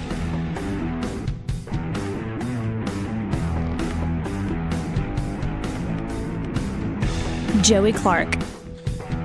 Welcome back to News and Views in the afternoon. Let's go right to the phones at 272-9228 and talk to Joey from Prattville. Hey, Joey, how you doing? Man, if I was any better, I'd be a twin. Good to hear. Just a lot to be thankful for this year. I mean, we got back in office. Trump won. Hey, did you hear earlier Mr. Scott Mosley talking about how Miss Martha was able to stand over the weekend? Yes, sir. Yes, sir. She's going to be at home. She's going to be at home. Is that not something to be thankful for? Beautiful. Just being blessed by little small gifts of love like that. Man, I can't. I'm so glad to hear that. I want to add a different twist to the Kamala little speech thing that they heard Tim Walls come out on.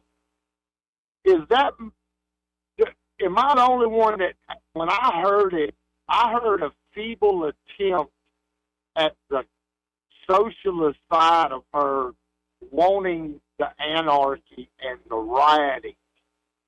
With it's not time to stop fighting. You haven't lost your power. So it's been a kind of clean transition up till now.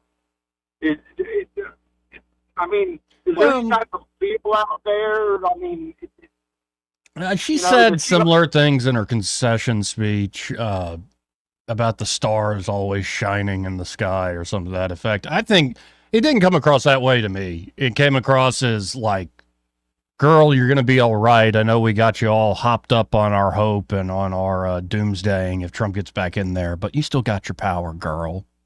Add girl to the end of every sentence, and it starts, I think, to make a lot more sense. Yeah, okay, so she's just a Stoner Valley girl from California. Yeah, and just like there are, millions of people out there, let's hope not that many, but millions that got really caught up in this, and they're worried to death about it. So it's like, okay. It's always interesting. How do you deprogram somebody after you got them all worked up? And sometimes people do it responsibly, sometimes not. But I don't think deprogram is the proper word. It's reprogram. Yeah. Yep. Well said. It's not a deprogram. That would be a reprogram. It's what path do we take from here, and what path do they have other than going back to the BLM riots and Antifa riots? What other choice do they have? Because they are slowly but surely losing control that they thought they had. They never really had. And with this cabinet pick that Trump has, I really see a house cleaning coming. Yeah, me too. He has full intentions of exposing what's truly going on, and that has them in a huge panic. And, I mean, you can't talk your way out of it. So if you back a cat in the corner, what's it do? It fights. Right. I mean, there's going to have to be a lot of big conversations and realizations that the right and the culture moved towards the right, and it was a project many years in the making to create this shift. It was a lot of different people that didn't even think they were working on the same team that ended up on the same team. So this is a big one. The Democratic Party ain't dead by any means, but this is a huge cultural shift, and what a victory. You're right. Oh, yeah. Yes, it's a huge shift. And I look at the forward, because if he makes progress during this second time, when people turn around and they put him right back in because they see how miserable it could be, so they put him back in, and he builds this cabinet with the picks of J.D. Vance. I'm like you, I'm super excited about J.D. Yeah, J.D.'s that great. dude is raw. Well, you look at Trump for this 4 and a possible another 8 of J.D. There you go. I mean, this could be a life-changing, cultural-changing event that people are witnessing. And, I mean, I'm excited. I'm thankful as all outdoors, man. Well, and especially when you see how close everybody seems to be. And it really is. It's youthful. It's intelligent. It's a different way of just speaking and engaging with people. And it's a bit of vision. It's not the usual managers that run the GOP. It's folks that actually have a vision to get things done. Now, we'll see. The system's still a system, and it will fight back. But I'm looking forward to the fight ahead, especially when Trump's actually sworn in and can't get here soon enough. Oh, I'm counting down the days. I can't wait. I'm a little bit leery about that day. I don't think the left's totally done. I'm a little leery about that day. I'm kind of interested to see how it actually unfolds. What precautions do they put in place, and what's it going to look like compared to past ones? I mean, I got a lot of questions about that day. I think people need to just keep our heads up, but it looks good. I'm really liking the look of our future right now. Well, I appreciate the call, Joey. Thank you, sir. Happy Thanksgiving. Hey, happy Thanksgiving, brother. 272-9228. Let's go to line 1. You're on there. Who's this? Hey, JoJo, it's Woody. Hey, how you doing? And I tried to get you to phone me the other day, but we can do it. Wait, say that again? I said I tried to get you to T-bone me the other day in Bellhurst, but you wouldn't do it. I was like, who is this joker in this white truck stopping right in front of me at the stop sign? I just wanted to wish you happy Thanksgiving. Happy Thanksgiving, man. Always good running into you in the neighborhood. It's good to hear your stories about your granddad. I had a lot of memories of my granddad. Hold him close to your heart, man. Certainly something I'm eternally grateful for, not just this year, but like I said, eternally. Well, good hearing from you, Woody. Happy Thanksgiving. All right, bro. Happy Thanksgiving. 272-9228. Again, is the number if you want to get in on the conversation. This part of the program brought to you by Montgomery Men's Health. And there at Montgomery Men's Health, they're ready to help you fellas out, especially if you have a lot of symptoms that are all pointing in the direction of you got low T. So what are these symptoms? Well, lack of motivation, energy, and drive, including a decrease in your sex drive. You're just never in the mood. Your wife's hot. Girlfriend's smoking. Like, what's the deal, man? Why? I know you might be tired of some of the stuff she said, but come on, what's wrong with you? Are you not a man? Could be you're seeing unwanted weight gain, loss of muscle mass, and you didn't change how much you're working out or your activity levels. You didn't change your diet really all that much. You just physically and mentally feel like you're walking through your life in a fog. Well, knowing whether you have low T is key to combating some of these issues, and the providers there at Montgomery Men's Health will conduct a testosterone-focused lab workup plus a consultation for only $99. And they have low T treatments there at Montgomery Men's Health that can truly change lives. Men can experience higher energy, better gains in the gym, brother. Better mental clarity, improved sleep patterns, a faster metabolism. You usually even notice an increased libido. And you can actually book the same day that you call. That number, 440-3663. That's 440-3663. Or go to MontgomeryMen'sHealth.com to book your appointment today. Be sure to tell them that Joey guy on the radio sent you. He may not know whether he's coming or going, but whether you're going to work or coming home, Greg Budell is there. Mornings, 6 till 9, and afternoons, 3 till 6. Only on News Talk 93.1 FM, WACV. Make 2024 the year you break away from the chain stores and join us here at Adams Drugs. We value your business and want to provide you the best customer service at the lowest possible price. We've been serving up excellent customer service here in the River region for over 62 years. I made the swap to Adams Drugs and I couldn't be happier. Having a job and then getting 3 kids to all of their activities keeps me busy. I don't have an hour to waste waiting on a prescription. At Adams, they know me and my family. I get in and out in minutes, and when I can't get by Adams, they'll bring the prescription right to my door. What are you waiting for? Come in to Adams Drugs and let us earn your business. Our friendly and personal staff will talk with you and answer any questions you may have about your prescriptions. Your satisfaction is our number one goal. Visit us at adamsdrugs.net for the location nearest to you. Adams Drugs is your local independent Health Mart pharmacy. Health Mart, taking the time to listen and care. Hi, this is Sharon with the Depot Furniture Gallery. Choosing to advertise with Blue Water was an easy decision to make. Our goal was to increase sales, and they reached the audience that we wanted to connect with. Our sales rep has been great to work with, and we couldn't be happier with the results.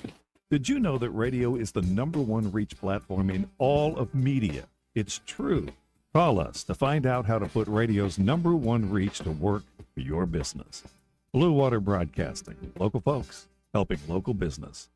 Don't you love the feeling of coming home to a clean house? Let Southern Bell's Cleaning Service get your home in order. Families in the River region trust Southern Bell's because they know Callan and Jesse will show up on time and believe in cleaning the old-fashioned way. They bring all their own supplies and specialize in full-service, residential, commercial, vacant properties, and construction cleanup. Estimates are always free. Call Southern Bells today at 546-0715 or follow them on Facebook at Southern Bells Cleaning River Region. This hour of News and Views is brought to you by our good friends at Cole Plumbing, 279-8919. Cole Plumbing is #1 in the #2 business. You don't have to dig a hole. They have proprietary pipelining technology. Ask them about their tankless water heaters. Remember, when you have trouble with your bowl, call on Cole. The River Region's News Talk station. News Talk 93.1, WACV. News Talk 93.1.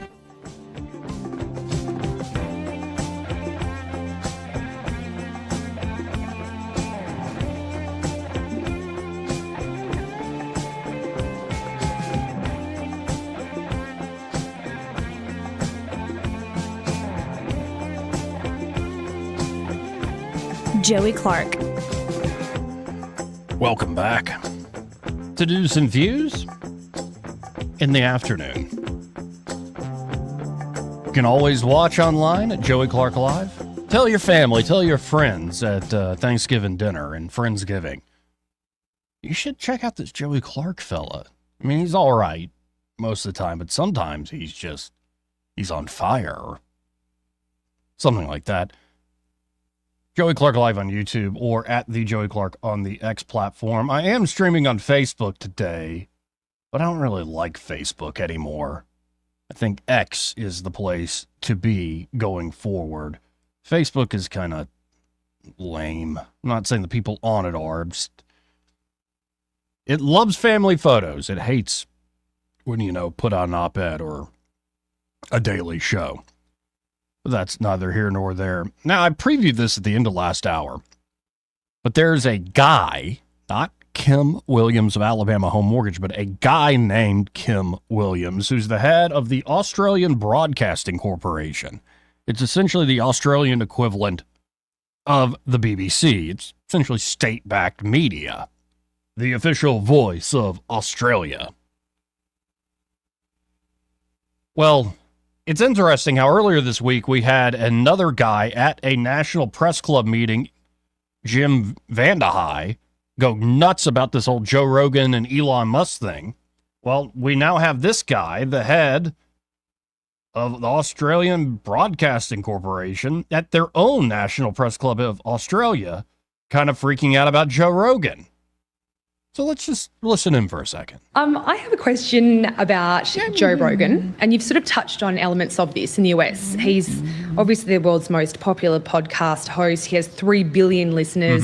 He's sort of managed to successfully capture that bro market in America.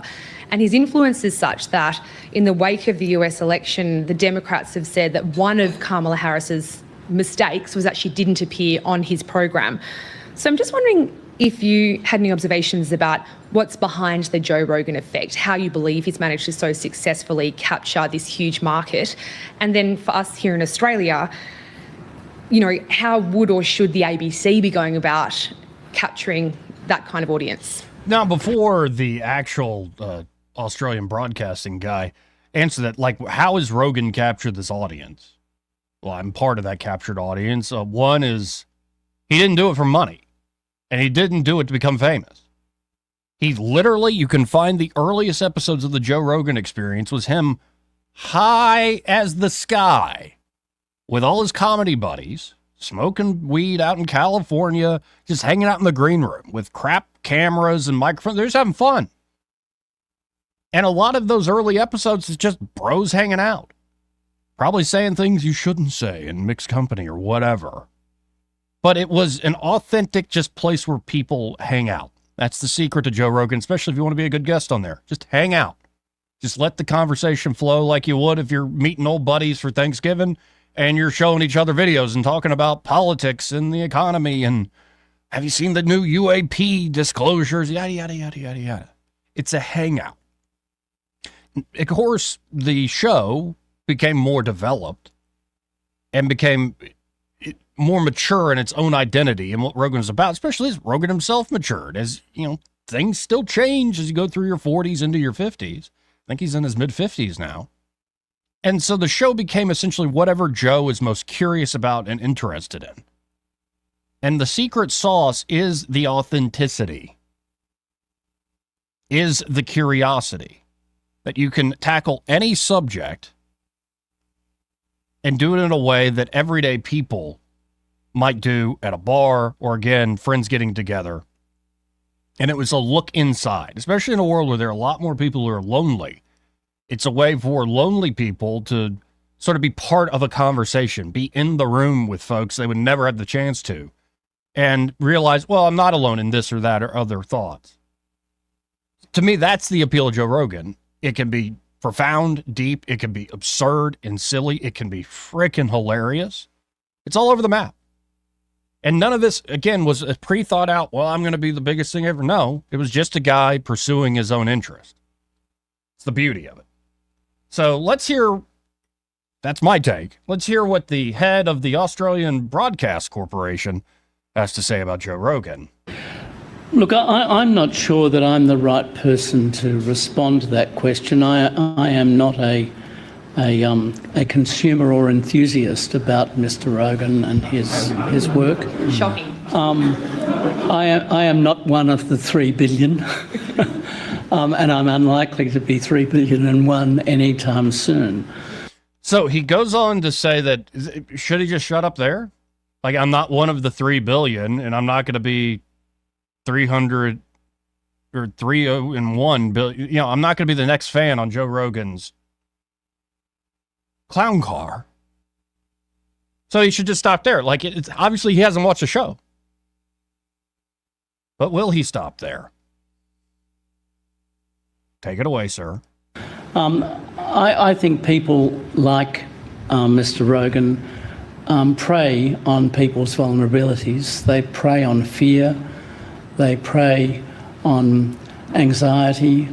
They prey on all of the elements that contribute to uncertainty in society, and they entrepreneur fantasy outcomes and conspiracy outcomes as being a normal part of social narrative. I personally find it deeply repulsive. And to think that someone has such remarkable power in the United States is something that I look at in disbelief. I'm also absolutely in dismay that this can be a source of public entertainment when it's really treating the public as plunder for purposes that are really quite malevolent. They can't help themselves, folks. Everything they use to tear down and smear their opponents, they are up to themselves. I've been watching news. I've been a news junkie, for better or worse, since I got into college. Consuming all the prestigious op-eds from the different newspapers, watching all the different cable news networks. And the more you cover this stuff, and you've watched the change over the last, say, 15 years, you start to realize the people that prey on the population as though they are plunder, who play on people's fear, anxiety, who constantly weave nonsense conspiracies, that have malevolent intent, that is the corporate media. And it's been that way for a long, long time. They are bought and paid for.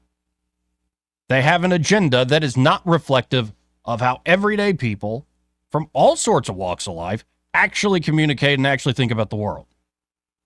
And this guy really gave the game away when he started saying, what was that? He has all this power. So you think the power would be better in your hands, sir? No, Joe Rogan has all this power because he didn't set out to have this power. Joe Rogan has this influence, not because he wanted influence, but because, again, he pursued his own interest. And there are a lot of folks watching Joe do that go, man, I like this guy. He's not right about everything, but he actually talks like a normal person. This compared to what I'm sure is the stilted, contrived,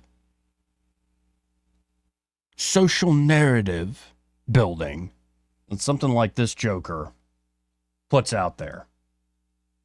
So thank you, sir, for showing your ass to the world and reminding us that Australia will always have a prison mentality. That ain't a free society at all.